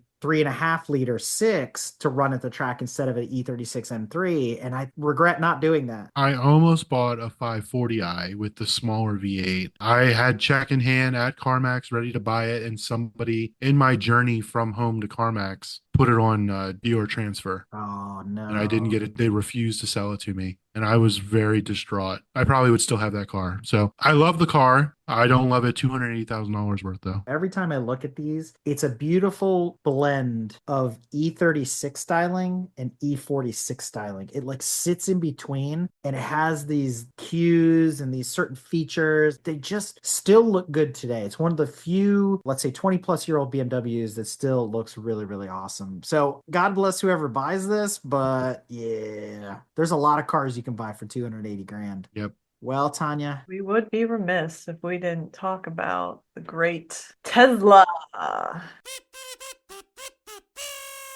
We finally have, yes, possibly vindication. are you happy now? I busted out in a small laugh towards the end of this article. So, there's an article about how Tesla has now deleted its blog postings, any mention of postings where it said that their cars have self-driving hardware. How curious. The better part is, that made me laugh, is they touted this whole time that they have fully autonomous, Uh-huh. full self-driving, da da da, blah blah blah, except they have yet Yeah. to prove that it's capable. Nobody has been able to prove that it's capable without some sort of adult supervision. This is awesome. Tesla is now calling the system FSD, which is the full self-driving. FSD supervised. Isn't that just called driving? I mean, this is like thermal motors. I mean, here we go again. It's like contradiction. Full self-driving, supervised. So it's not full self-driving. But it's not supervised full self-driving, because if you change the subject, predicate, noun agreement, then it actually changes the connotation of what they're saying. I wonder what the legal implication of this order of the words is. What about full supervised self-driving or full self-supervised driving? Bullshit driving. This just goes along with the people can identify as whatever they want. I can identify as a chair. Eric can identify as a car with working taillights. Tesla's cars can identify as full self-driving. That is the world in which we live. There doesn't have to be any truth behind any of it. Wow. You say it. I identify as a czar of a remote country that I just don't get to visit. King of yeah, over there. What would your country be called? Portlandia. I think Fred Armisen might have something to say about that. Yes. Yes. Oh, he's my vice czar. Sure. So there's still more Tesla. This one's even better. There's more Tesla news. It's unreal. It's about the Cybertruck. Oh, something we haven't talked about much this year at all. Because the Cybertruck is without fault. Oh, it is infallible. Like anything Elon touches is A turd. meets the expectations, is totally in line with the promises, I'll say again, a turd. works to the utmost degree like a frickin' Swiss timepiece. That's how well these things work. So recall the Windows, right? Back however many years ago it was now. The baseball. Oh, they're, armor plate glass that can withstand bullets, blah, blah, blah. I'll show you by lobbing this baseball at it with my untrained, unprofessional slow ball. Shatter. Oh, it was a fluke. It was this, that, and the other. This is still the prototype, blah, blah, blah, blah, blah. So then why now that we're in production with 3,000 of these or whatever the production rate is? 11,000 were recalled. That's right. We did say it was 11,000. So, good job. They're all in the parking lot somewhere. This is probably going to be another recall, maybe. I don't know. At any rate, some poor individual who spent $100,000 on this car, left it parked wherever, and the impenetrable, unsinkable Cybertruck, heard that one before, It's like the Titanic. with its shatterproof glass, the thief rolled up to it, pried back the window a little bit. Because it's frameless, I want to point it out. So this would happen with any car with a frameless. Yes, so we won't fault the frameless part. I'm not faulting the frameless part. But the lack of notification. Well, I don't even fault that because honestly, if you jimmy a little bit, I don't think anyone's cars are that sensitive that they're going to sound the alarm yet. But the shattered window. Did the window shatter? Because the window peeled back like an onion layer. And so people are up in arms about how, to your point, there was no alarm notification. I wasn't told my car was being robbed. The alarm didn't go off. I'm like, what alarm's going off? This thing like rolled up like a paper towel. It didn't even know the window was open. Where's the sensor? Airflow? Suddenly the air current changed into the vehicle, but the door wasn't open. That's the sensor? I don't know. Is it worth saying that the thief was in a Nissan Altima? Yes. Oh no. Are you serious? Yeah. But the picture of this peeled down window is just wild. Wild. It Oh, is how is that insane. possible? You wouldn't be able to do that on any other. No, and I think it has to do with the fact that it's safety glass. So it has that coating on it. So it's not Right. supposed to shatter and all that. But in thinking about previous Teslas that I've been in, remember I told you guys that story about when I was in Tampa and how that Tesla Model Y tried to choke me because the door seal ended up falling on my head as I was getting out and all this kind of thing. If the seals are that bad on a Cybertruck and with all those angles, you don't need a pry bar. You probably could put your fingers in there and pull the window back, Probably what he did. which is a lot harder to do on other cars, even on a frameless door car, which we've owned some over the years. It's pretty tight in there. And usually the window goes up into a cavity Yes. where it seals inside of that door seal, even though it doesn't have a frame. To say that the build quality is maybe not quite where it should be, and all those weird angles might add an extra layer of, I don't know, weakness or entry point or attack vector, we'll call it that. I don't know. But I guess this guy proved the hypothesis. Tesla's recall fix is going to be going down to the local Home Depot and getting some rebar to build a frame for your frameless door. Just caulk it shut. Just get a couple tubes of caulk. Your answer usually ever, just get some caulk. I was going to say caulk, but I decided to go with the rebar. Yeah. I'd like to spend $100,000 on a vehicle that I can peel the glass back on. What the? Ah!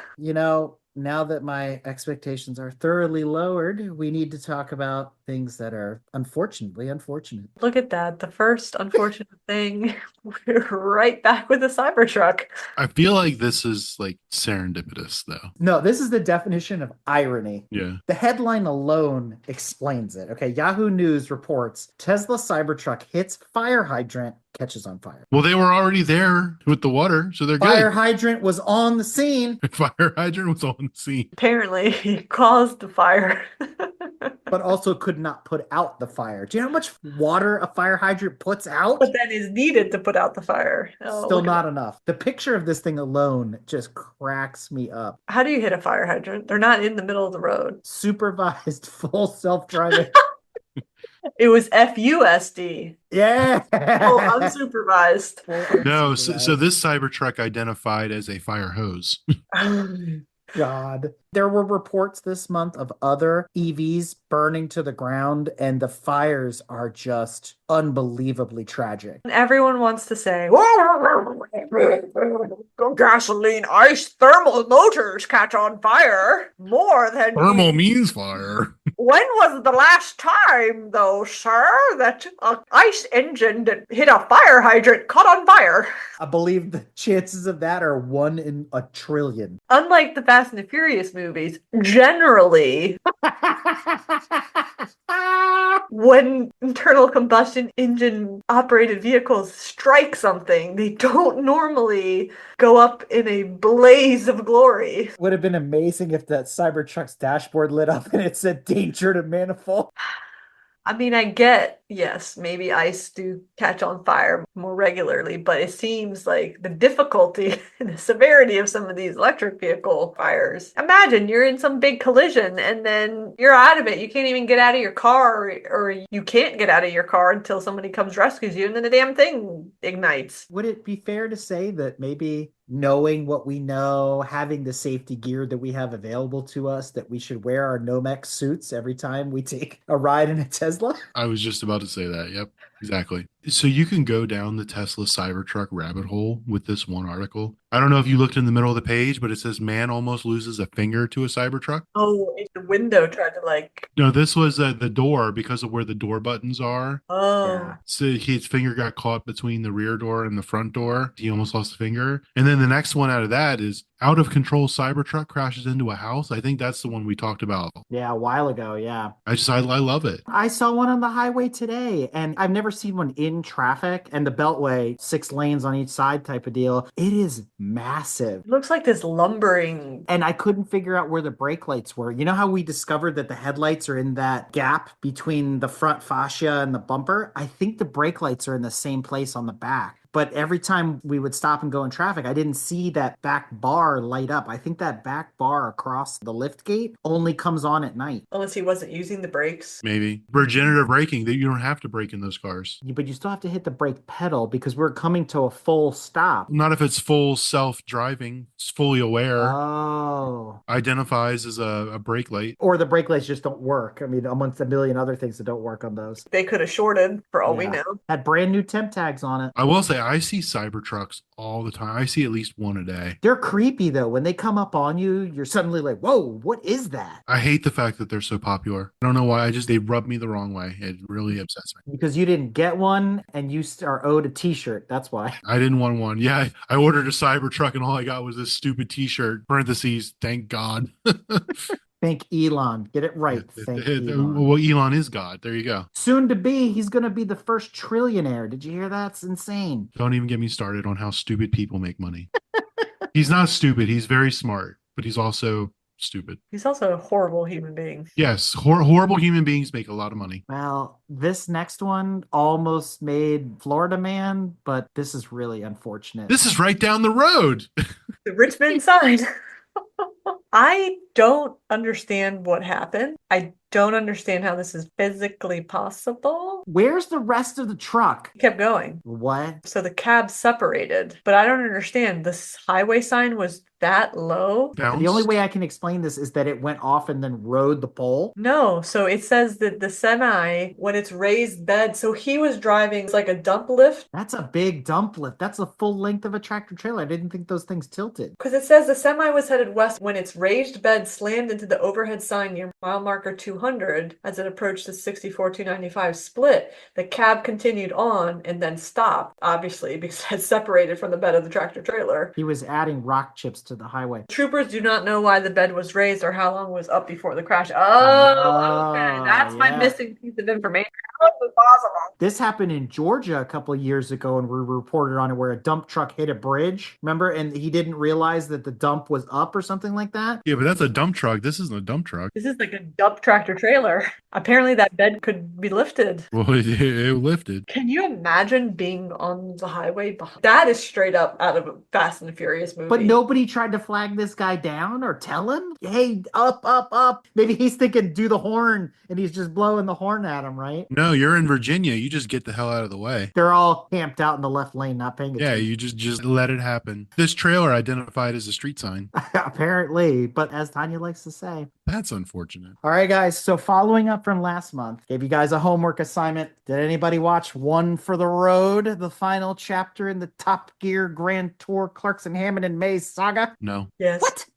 Yes, of course. And what do we think? It was just like all the rest. I feel it was more for them than for the fans. I would agree with that. They didn't do anything new or earth shattering. It was just kind of like a greatest hits of their jokes. And I don't know. It was definitely for them. I wasn't sure, like, the beginning of it, okay, they got their 3 cars, they're going on this road trip, and I was like, nothing was really happening, so to speak. Like, it was pretty mundane. Yeah, the Capri kept breaking down every 20 minutes, but it's kind of like par for the course. And then they did the antics, I guess I'll call it, and it's like, let's drive down the railway, and I'm like, okay, I mean, that's been done before. They even said they've done it before. So I don't know if that felt Forced. contrived. Yeah. Forced. That was nor here nor there. Could they have just skipped that and driven the rest of the way? I don't know. I mean, I will say I was just a little bit heartbroken that he destroyed that plancha.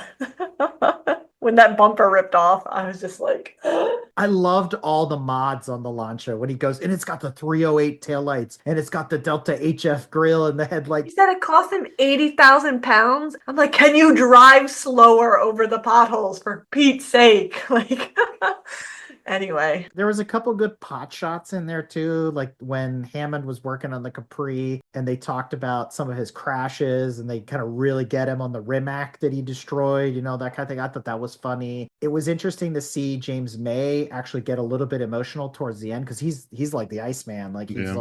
he's always kind of like the curmudgeon, you know what I mean? Like, okay, I'm here, I'm doing this with you guys. I thought for sure Tanya would be heartbroken or like angry that they destroyed a Volkswagen Beetle. oh, I forgot Oh about man. that. And I gotta say, up until the very last second where the Beetle disintegrated, I thought it held up pretty well It given did. what was going on and just the tumbling down. I was like, wow, if Tanya's ever in an accident on track, I think she's gonna be okay. And then tumble, tumble, tumble, tumble, tumble, tumble. Hey, the cockpit's fine until it wasn't.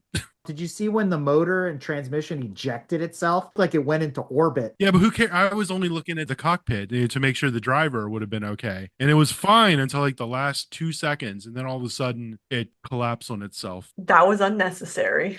Yes, 100% it was. It should have been a caravan. Really unnecessary. That car would have been the better car to have driven across those roads than the ones they chose. But at any rate, I It get was it. actually a pristine Beetle, too. It was in really Yeah. good In good condition. shape. I was like eating something and I literally just mid-bite just stopped mouth agape and I didn't move the whole I was just like, And you knew what was coming too. You're like, come Oh my on, God, they man. built it up so much. Oh my God, I've gotten myself into a predicament. Wink, oh, I wink. know. And it was just like, They spent ah, 5 minutes building it up.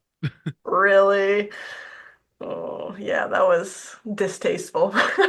I think it would have been better had he done it Ferris Bueller style, where the brick is on the pedal and then he's just kicking the shit out of it until it just goes off the cliff. But it should have been going backwards, you know what I mean? Kind of thing. Like it would have been perfect. I like the idea that they used a dog, though. It was almost like an homage to Top Gear Dog. Yeah, it was. Oh, God, Top Gear Dog, man, that's been a minute too. And I thought the other part that was kind of cool, whether it was produced or not, was when they came across the original cars, except for Oliver, which we know is back in the UK, Yeah. that were on that original special. So his Lancia Beta Coupe and the Mercedes. I thought that was really cool. I think that was the moment when James sort of realized, like, oh crap, this is the end. Yeah, I don't think the boys knew, but I think the producers Yeah. knew. Like they probably found those cars. Yeah, I thought that was really, really well done. I will say, I definitely thought they were going to drive through the minefield. But they've done that before too, right? With all the military exercise stuff they've done and all Yeah, that. but it wasn't quite a minefield. No,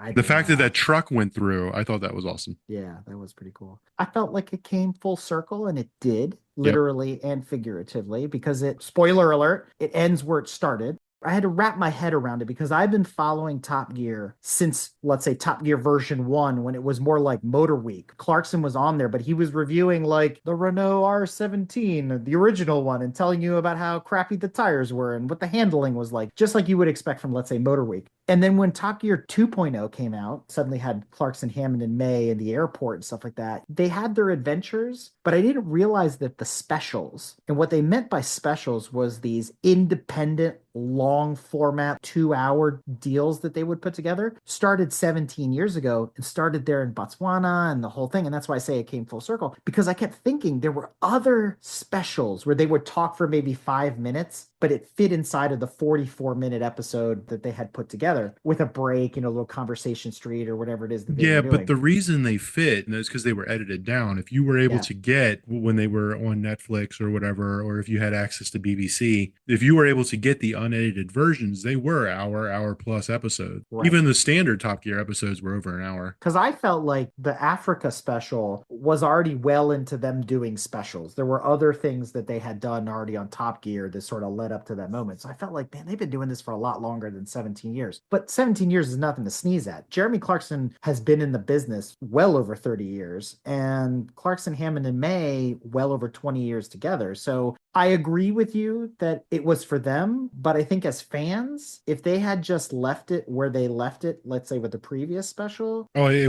wasn't good enough. We needed some closure. Thank you. Exactly. It was a nice ending to something, unlike other stuff that just kind of like ends with, and you're like looking around, going, okay, that was it.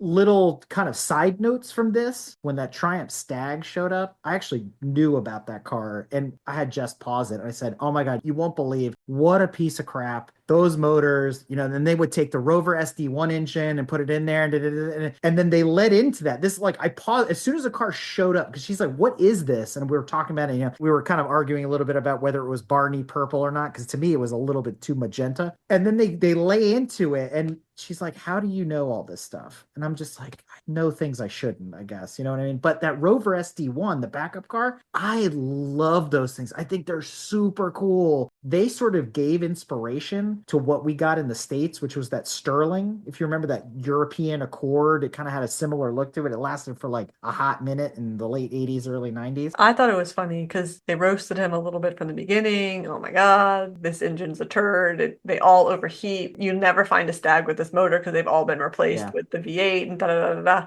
And that car never had a problem the whole Ever. time through the heat and all that. I'm like, well, if that car doesn't overheat through that trip, it ain't ever overheated. Yeah, right? I wouldn't be surprised if secretly he did replace the motor and it had a different motor in it. I was disappointed in the fact they took the doors off of that car, considering how good a condition it was in. I guarantee they put them back on afterward. Those cars were garbage at the end, though. But you know what's funny is I read somewhere that the searches on Google of Triumph Stag were up 6,000% as a result of that episode. Good Lord. It's going to be the Fast and Furious effect. Yeah. Like the prices of Supras went up, the prices of those cars are going to go up now. Yeah, and then people are going to realize how crappy they are, and it doesn't really matter. I'd rather have that Rover SD1, honestly, the gold car. I'd rather have that Lancia. I love the Beta Monte Carlos. They're so awesome. And then the Scorpion on top is even better, right? So there was another article that Hammond talked about after they shot and did production of the episode, that apparently it's sort of like not the end. It's the end of the three of them together, right? Clarkson is doing his thing, Clarkson Farm and all that stuff, which is fantastic. If you've never watched it, it's actually a lot of fun. But apparently him and May are going to do something of an adventure together. And then apparently Hammond and his brother are going to go off and redo some of the previous adventures that they had in the past, but with a little less of a whole production team there to help them like fix the stuff. Like they're actually going to do some of these adventures. So I thought that was pretty cool. And he was talking about that after it was all over. So it's sort of not the end. And all three of them are used to being on camera. I mean, James May's still doing the Our Man in Japan and Our Man here and all that kind of stuff. So I don't see a finality to this unless they're physically not capable of doing something. They're just not going to be doing it together. It's not the end of their careers. It's just Right. the end of them to get. It's the end of an era, Yeah. not their careers. And I don't think it's the end of their friendship, although I really love the whole thing where May is like, Deleting their numbers, yeah. it was so good. But even that ending, I appreciated, and Jess really liked it when Jeremy's talking and then suddenly he just pulls the mic and then that was it and it went quiet. Yeah. But I also thought with all those quotes that they used, and not all of them were from that episode, some of them were pulled from other things, I felt it appropriate and it was a missed opportunity for Jeremy's classic ending. And on that bombshell, it's time to end. Yeah. Boom, mic drop, done. Yeah. I just felt like I needed that. That was me. Hopefully I'm not alone in that feeling. I do think the disconnected mic thing was cool, but it is what it is. Because of this, my kids have started to get into Top Gear and they want to see more of the old specials. So I might actually spend some time like revisiting. Not all of them are appropriate. Some of their antics, to use Tanya's word, are not always kosher, but there's some good ones in there. I mean, Bolivia, the North Pole especially. I mean, there's some really, really awesome ones in the mix. Yeah, I think the Bolivia one's my favorite. Yeah, that one's definitely top 3. And obviously the original Africa one, for that matter, is fantastic. Yeah. So they did watch Scandi Flick recently, though, and that accident, everybody reacts the same way. It's not great. Not ideal. We have some rich people things. Yay. Sponsored by Garage Style Magazine, because after all, what doesn't belong in your garage? Shaq said he needed another car, and what did he buy? Cybertruck. See, Brad? He's another happy Cybertruck owner. This is what irritated me. However, it's, I guess, a one of a kind because it is a carbon fiber Cybertruck. So, Mr. O'Neill is actually a little bit intelligent because he went, I don't want this stainless steel trash. I will pay quadruple for carbon fiber. That's a lot of carbon I don't fiber. want to be out here buffing this thing. It still weighs 8,000 pounds instead of 9,000 pounds, though. They should have made the Cybertruck out of carbon fiber. That would have been more cyber. That would have been more futuristic to have a streetcar that wasn't a hypercar made out of carbon fiber. They could have made it out of Kevlar, so the whole thing was not bulletproof. Carbon Kevlar is not new. They did that in the 80s on like Audis and Ferraris and stuff. Stainless steel ain't new either, so he wasn't going for that. No, it's straight back to the 80s on that too. It's still ugly, but I like the red light in the front though. I think it looks cool. It's murdered out. It's like the Wraith. I've seen a Cybertruck like this, like blacked out in There's my one area. here. The guy wrapped it. It's still ugly, but it looks Yeah. better than the stainless. It's better than it was, but it's still polishing a turd. Did you notice that Shaq's windshield is also tinted? Yep. Illegal. Issue that man a citation. He ain't driving that thing. No, Isn't of it course really not. small inside? How the hell is he fitting? That's what I was wondering. Like they're not very big inside, but it's got enough headroom for the driver. Maybe it's custom on the inside since isn't he like 7 foot something? There's no back seat. He just sits in the back. It's all good. So it did bring up a question in my mind. You remember how Shaq was doing that Shaq's Garage cartoon, sort of like the Cars movie? So is there going to be a Cybertruck in it now? Is that show even still on? Did it even make it to market? I don't know. We got to look that up. We got to find out. That came up during the beginning of COVID, I think. Oh, look at this. We have more rich people things. Make sure you put down this winter if you're one to ask Santa for presents. Maybe you want to ask for this if you're expecting a little bundle of joy in the future. How would you like a Lamborghini for your baby? Wait. Are we talking like Bugatti Baby 2? Because that's been done before. No, we're talking about a limited edition baby stroller. No. Yes, a Lamborghini baby stroller could be yours. Is it named after a bull like all the other Lamborghinis are? There's only going to be 500 made. The price isn't revealed yet on it, but the basis of this stroller costs $1,000. So expect it to cost more than $1,000. Is that all? It's actually not terribly outlandish for a baby stroller. Do you know how loud Lamborghinis are? This would frighten the child. It would go down there. Wah, wah, wah, wah, wah, wah. You know that V10 sound that they make? That trooper that pulled you over would give this person a ticket. 100%. I do like the orange stitching though. That is super nice. I'm going to do that to my baby stroller that I probably won't be using once Adam starts walking. Boom, done. Print out some Lambo stickers, put them on. Yep. So much cheaper. Be like, I have a Lamborghini. Well, we've reached that part of the episode where it's time to go down south and talk about alligators and beer. Oh man, we're already at Florida, man.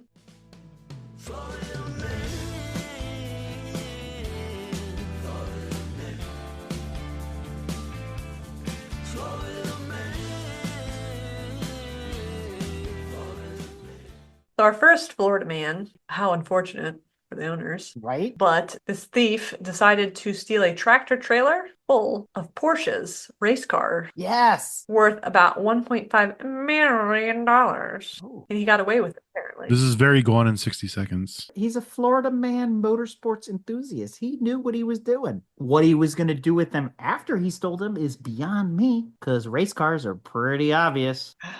Chop them up, parts. There's so little things on a race car that you could use back on a street car. It's not worth it. Bold move, Cotton. Maybe he just thought they were regular Porsches. And then, like, once you've stolen it, and then you're like, crap, now what? Shit. But that plays into the fact that you see one 911, you've seen them all. They all kind of do look the same. In it for a penny, you're in it for a pound. Is that the saying? Past the point of no return. All right, Florida, what else you got? There's another Florida man. This one is interesting. I mean, what would you do if you came outside to your Corvette? There was a person inside of it. You didn't know that person.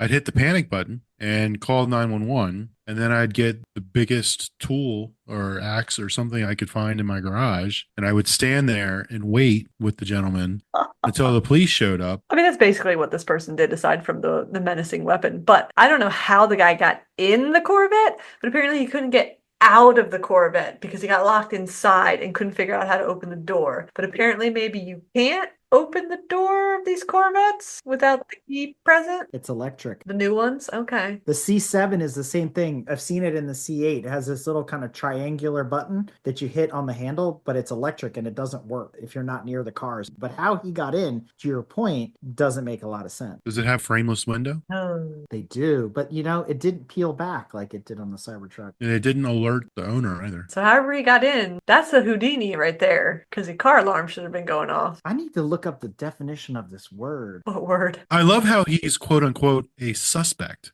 He's not a suspect, he's a criminal. Right? It says he was charged with burglary of an unoccupied conveyance, according to local media. And I'm like, wait a minute. Something that conveys. So a vehicle would convey a person. It has two definitions. The non-lawyer definition is the action or process of transporting someone or something from one place to another. Full stop. The legal definition of conveyance is the legal process of transferring property from one owner to another, neither of which apply here. Sometimes authors try to use big words. Why use a $50 word when you could use two $1 words? I mean, it's Florida. Maybe they use the word conveyance instead of vehicle.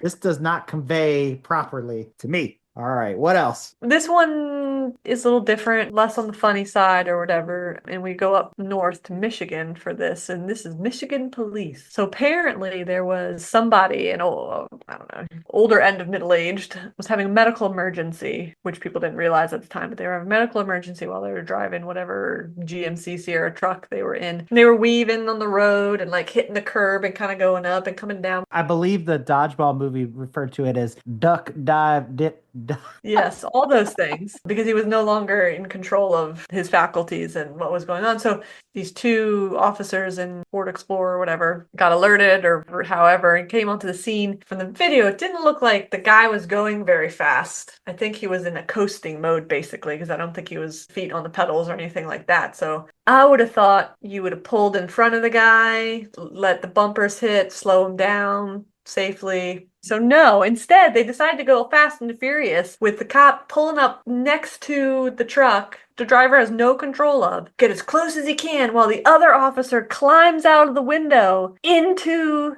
the other vehicle while they're still moving. And you see in the video when she gets in, she just hits the ignition button and like shuts the vehicle off. So I'm like, you weren't going very fast then. He was going 5 miles an hour. If you were able to do that, if you were only going 5 miles an hour, why would you risk yourself by crawling through one window to the other? Because falling in between two vehicles and getting run over at 5 miles an hour is the same as falling in between two vehicles and getting run over at 50 miles. You're still getting run over. It's going to not be pleasant. No. And oh my God, such praise for the, whatever thinking and The heroics. only because this worked out, because had she fallen in between the cars or suddenly like he regained something and turned the steering wheel and suddenly the gap between the cars opened, or the gap's opening, she's hanging through and the other guy's like, oh no, I need to get closer. And then like what, smashes her in between the car. Like this could have ended wrong in so many ways. Yeah, for sure. It's like, was it worth it? Well, they're on TV. We're talking about it. That's true. We are There you doing go. all of those things. I'm trying to talk about it as a public service announcement of stupidity.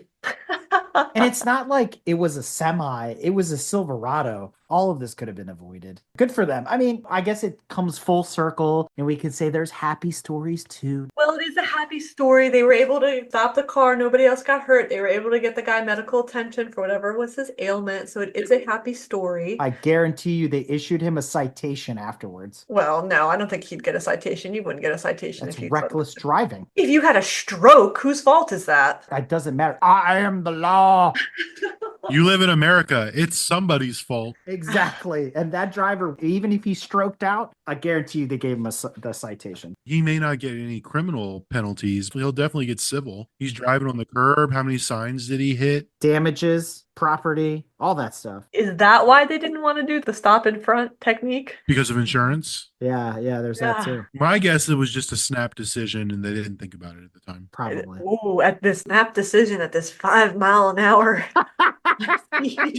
You could have stopped. Okay, there you go. If it was, okay, look, we're going to go with it was 5 miles an hour because we talked about speeds of scooters and walking and running earlier. Yes.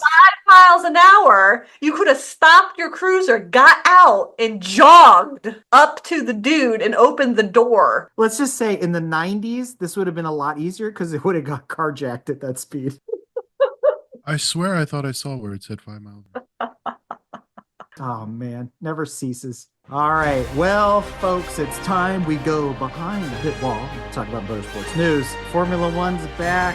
So much drama, and the latest and the greatest, Adrian Newey. I hear rumors he's going to Aston Martin. Not a rumor. They paid him Fort Knox money. It begged the question. We're going to see 3-time world champion Fernando Alonso. Thank you very much. Oldest Formula One driver to win a championship, right? At this point, does he stand a chance, or are they going to give him the pink slip? These contracts are renewed. Not that they can't still get him out. I don't remember for how many years his contracts are renewed, but I would say at least through 2025 he's there. If they're able to make car changes for next season, and if those car changes are miraculously at the level of what Red Bull used to be, it's conceivable that Fernando could be a 3rd-time world champion, I suppose. However, the real question would be, are there team orders that make Lance Stroll Ooh. 1-time world champion? Daddy pays, daddy gets what he wants. Yeah, but you still have to have some talent.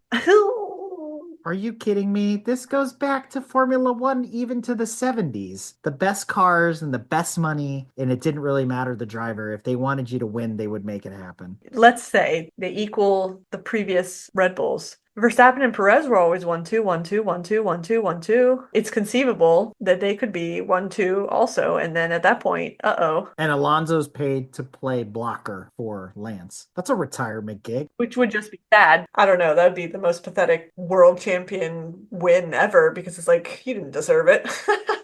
Take it back to 1979, Jody Scheckter and Gilles Villeneuve. Villeneuve was under team orders from Ferrari to basically play blocker. He was faster than Scheckter, but they wanted Scheckter to have the championship. And so they forced him to take a back seat for years. That sucks. And that's why I hate the team orders thing. I get it in the days of like preserve the car and this and that. But I mean, again, there was cases with Barrichello and Schumacher. It was the same thing where Barrichello could have run the race, but he had to get out of the way to let Schumacher through, right? That's the part of Formula One I don't like. And that's where, Brad, you've said it before. It's not a driver's championship. It's a manufacturer's championship. And currently, I believe McLaren is now winning that. Yeah. Good on Zach Brown, who, by the way, was recently honored at the IMRC Artzinger Award for Motorsports Achievement this past month. There's a full article on that on the IMRC's website with pictures and all that kind of stuff. He celebrated that with Bobby Rahal, who was the MC of the event, and a lot of other really cool people. I unfortunately was supposed to be there, but due to life circumstances, didn't get to go. But, you know, there's always next year. There's always another honoree. Good for McLaren. They're having their moment in the sun. So, and that bright orange is very, very reflective. On the downslide of that, Brad, are you getting a little blue, or your heartthrob might be on the chopping block again? Not surprised. He hasn't been the same since he left Red Bull. He's made bad decisions, and this is where he is, and he's done. He left McLaren, and now they're front runners. So is that the pattern? Every time Daniela Ricciardo leaves a team, then they get better? Is that what we're seeing? Yeah, but it didn't happen to Renault/Alpine. So is he going to be Sainz's teammate over at Haas or wherever the hell he ended up? Now he's going away. There's too many junior guys. He's going to be racing with Brendan Hartley out in WEC.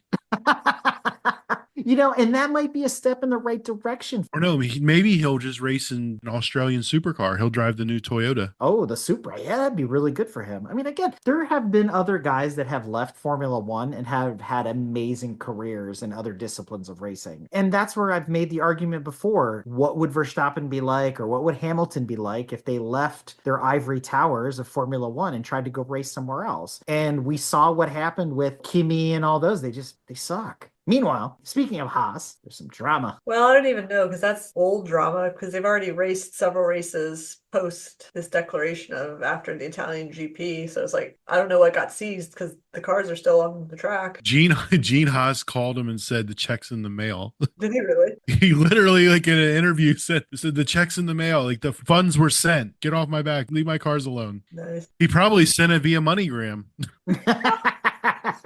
Might as well use the sponsorship, get that discount. This is all a result of He Might Spin or Mazepin's dad, right? This is all the Eurocali and all their investment in Haas. They're paying for everything. Yeah. Big title sponsors, blah, blah, blah, blah, blah. And then with the invasion of Ukraine, Russia got kicked out. Of everything. Yeah. And so did they. And so they wanted their money back for all the endorsement and sponsorship and everything they paid into the cars. I think it was like $12 million or something that Gene would have needed to pay, but he didn't. Was it the full original amount, or is it like the prorated what was left on the contract amount? I don't know. Because I think it would be unfair to be like, you know, the Karen scenario where you're at the restaurant and you've eaten 7/8 of the meal and then you complained that it wasn't any good and you found a hair in it. Since Mazepin crashed several of the cars, I believe. Yeah. Like, I'm not paying you back.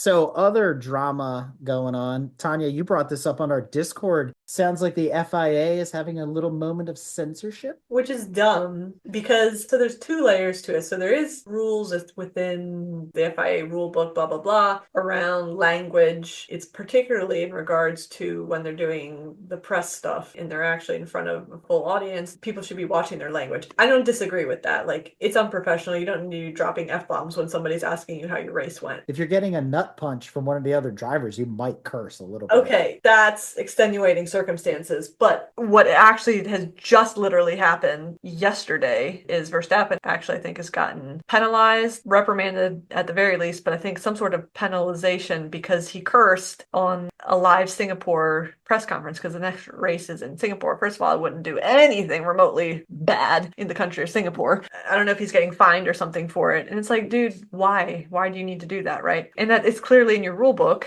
No excuse, right? Like, go cry yourself a river if you're going to complain about it now. But what they're trying to, sounds like, almost extend is the driver in the car when their adrenaline is to the max and their life is on the line and they're going 11 tenths. If they drop an F-bomb, it's like, you shouldn't be dropping F-bombs. Get the hell out of here. On a closed radio system. Well, no, because the problem is with all like F1 TV and all this stuff, you can go into individual people's feeds and actually be hearing the radio. And a lot of times they broadcast what some of the commentary on the radios is. So one, don't broadcast it. Two, stop making it publicly available, which is basically what all the drivers are coming in saying is like, don't let people listen to us then. This is crap. How can we control what we're saying in the heat of a moment thing? Every time they get hit by Ocon, I would be cursing every expletive that existed. I mean, if my teammate took me out for no reason on like lap 2, I'd be like, what was this MFer doing? Or a total Elon move. Go F yourself. Yes, is it unsportsmanlike, blah, blah, blah. Like, if someone is doing it in a way that's super malicious or Right. very directed and pointed at someone, fine. There is some level of reprimanding that needs to take place. But if you're on your team radio and you're like, fuck, sorry guys, like, mess that up. Like, who cares? Move on with life. Don't broadcast it then if we're worried Yeah. that somebody's sensitive and hearing it. I think that's silly. Hopefully it doesn't get put into effect. That's just crap. Well, it's also just the sport itself. It has the luxury of having the access to that. You don't have that with like football or baseball or any of those kinds of things. It's part of the realism of racing. Like you said, these guys are under stress, they're under a lot of load, and shit happens. Let's just call a spade a spade. And that was multiple drivers' comments too. Is like, we're broadcasted. That's why you hear it. They're like, mic up anyone on the soccer pitch or in Yeah. a basketball game. I guarantee you, They're cursing at each other. you just can't hear it. And to that point, they actually do mic some individual players in some of those other sports. They just don't broadcast. They edit and filter out what the general public hears. But there are instances, like Tanya just mentioned, where they actually do mic some of the players at these events. They could do the same thing here too, because if F1 TV feed or whatever, they could put a delay on it and then Yep. they could filter out the curse word. Yeah, exactly. What's a 2 or 3 second delay going to do? For each team, you got somebody sitting there to edit it. It used to be 7 seconds. That gave them enough time to filter that kind of stuff out. And now with the AI technology and everything else we have, It should be an automatic bleep. Just bleep it. You don't even have to filter it out. Just bleep it. Bleep. done. Well, you know what can't be bleeped out? And I couldn't believe this. Corporate espionage underfoot in the world of IndyCar. Wow, what year are we in? I know, right? This is some cloak and dagger spy versus spy stuff. And the way the story reads, and I love the headline, it sounds like super bad. FBI agents carry out operation at Rahal headquarters. And you're like, what is this about? Like, what did they do? Who died? Okay, whatever. Apparently, they hired somebody from Andretti Global, came over to Rahal's team, and I don't know if this person took intellectual property from Andretti and then here's my USB stick, plug it into the computer, or if it's like tried to do a brain dump of everything he knew and giving them an advantage. You sign non-competes, you're supposed to be good about that stuff and NDAs and all those kinds of things, but I don't know. I'm curious to see how this plays out, but there's really not any more information than exactly what's in this article from racer.com. It's just like the FBI went in and took all their computers and I guess they'll never get them back. Who knows? The shadow knows. I also wanted to just say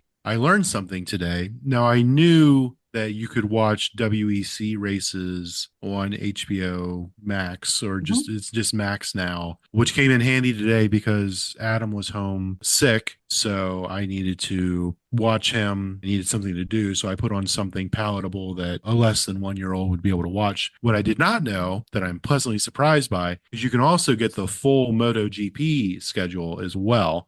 So I was sitting there watching Mark Marquez's return to glory, catching some of that old stuff. It was quite nice. So if anybody's a motorcycle fan and has been looking to try and watch the MotoGP races, you can catch them on the Max app. They're also on TNT Sports, which are sometimes broadcast on True TV. And then all the WEC races are out there. They were at COTA, I think September 1st, which was fun to watch. I learned something new today. And don't forget, the IMSA season is wrapping up here in the early part of October. Yeah, they're going to Petit Le Mans. Are you going? I want to go so bad, but I can't. Oh, because of your third child?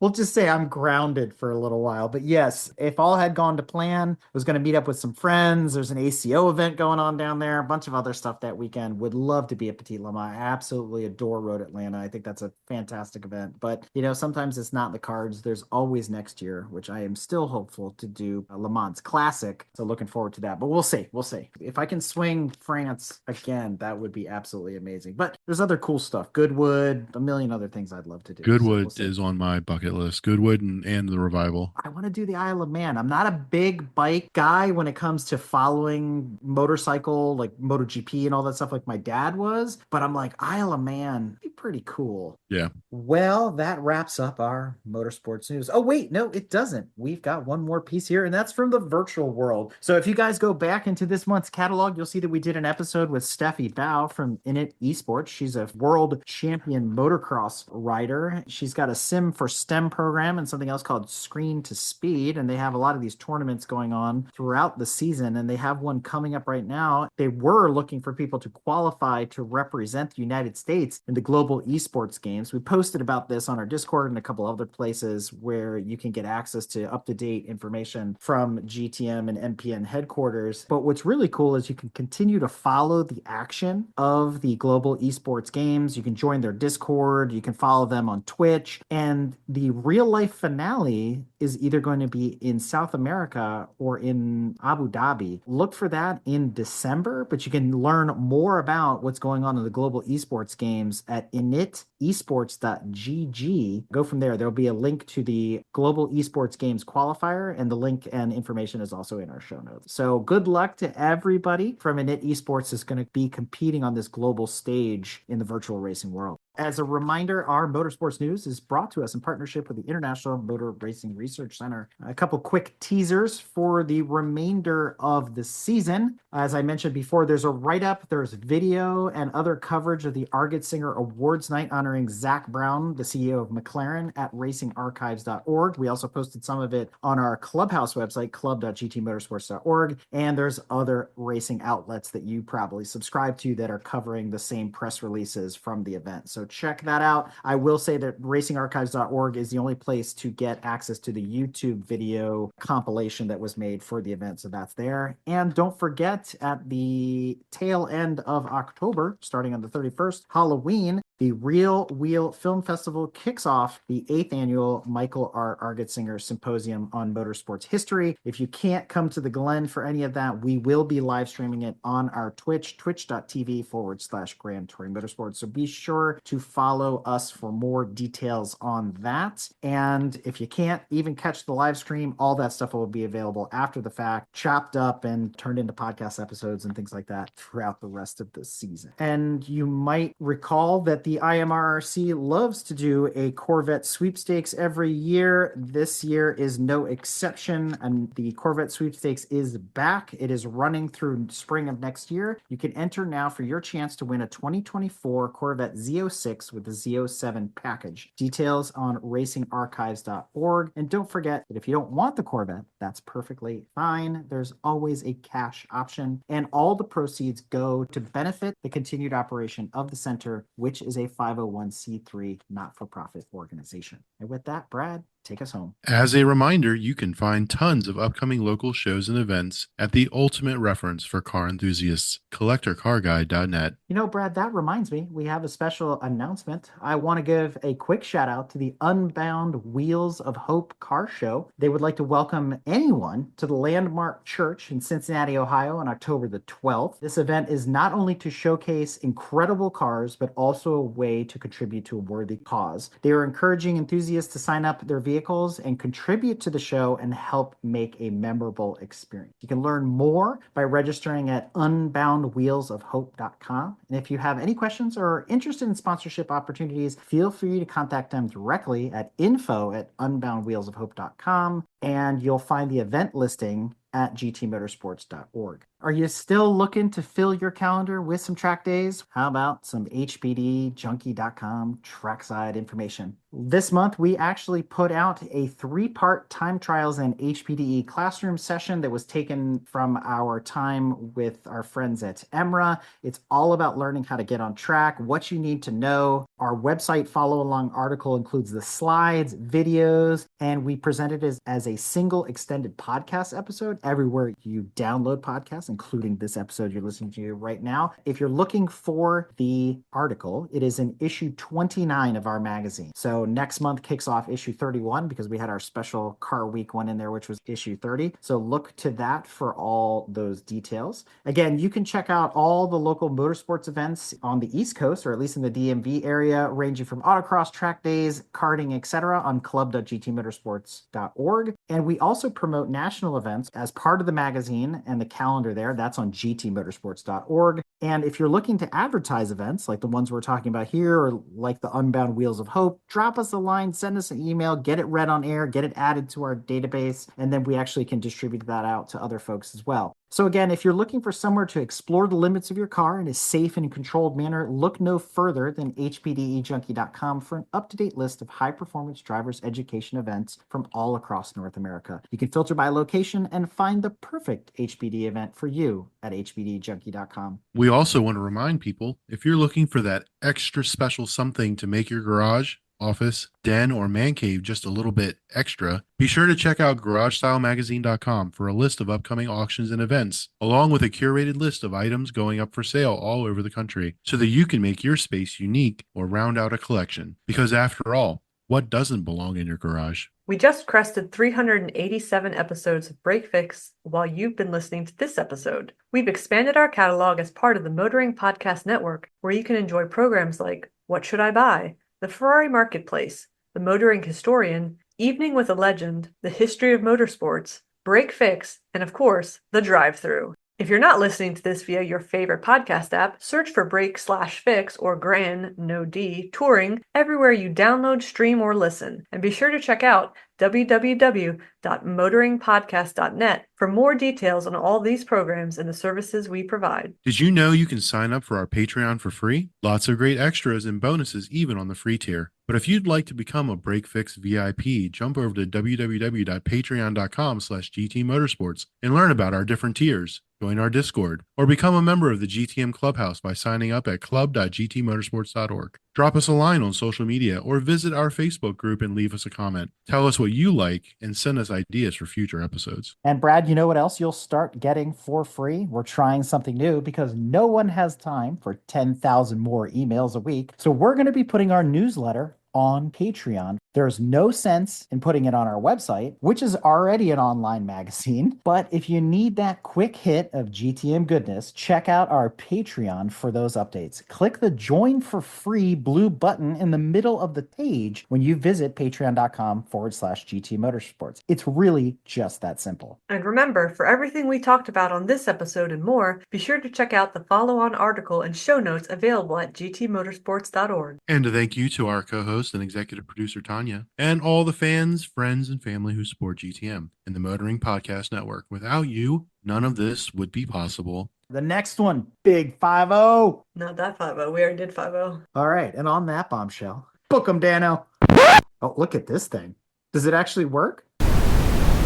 No, we cannot hear you at all. Did you turn it off and turn it back on again? It plugged in. All right, is it working now? Yeah, it's working. You were recording, right? Oh yeah. I never hit stop. Okay, I didn't see the I don't see the red dot. No, it's up in the top corner. Okay.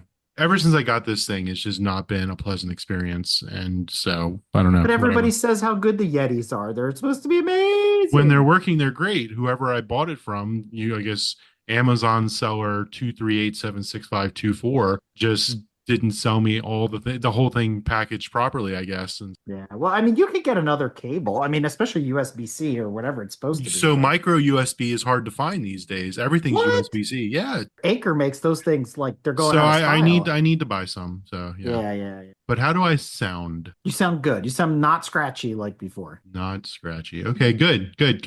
What about volume wise? No, you're good. You're good. Perfect. Let's see. Show notes. By the way, watch out with your illegal mufflers. Yeah, be careful. My car's still on jack stand, so I can't get a ticket. I love it. Well, that's that. That's a wrap, right? Yep. Well, here we are in the drive-through line. Me and her, cars in front of us, cars in back of us, all just waiting to order. There's some idiot in a Volvo with his bright sun behind me. I lean out the window and scream, hey, what you trying to do, blind me? My wife says maybe we should pause. We hope you enjoyed another awesome episode of Break Fix Podcast, brought to you by Grand Touring Motorsports. If you'd like to be a guest on the show or get involved, be sure to follow us on all social media platforms at Grand Touring Motorsports. And if you'd like to learn more about the content of this episode, be sure to check out the follow-on article at gtmotorsports.org. We remain a commercial-free and no annual fees organization through our sponsors, but also through the generous support of our fans, families, and friends through Patreon. For as little as $2.50 a month, you can get access to more behind-the-scenes action, additional pit stop minisodes, and other VIP goodies, as well as keeping our team of creators fed on their strict diet of Fig Newtons, gummy bears, and Monster. So consider signing up for Patreon today at www.patreon.com/GT Motorsports. And remember, without you, none of this would be possible.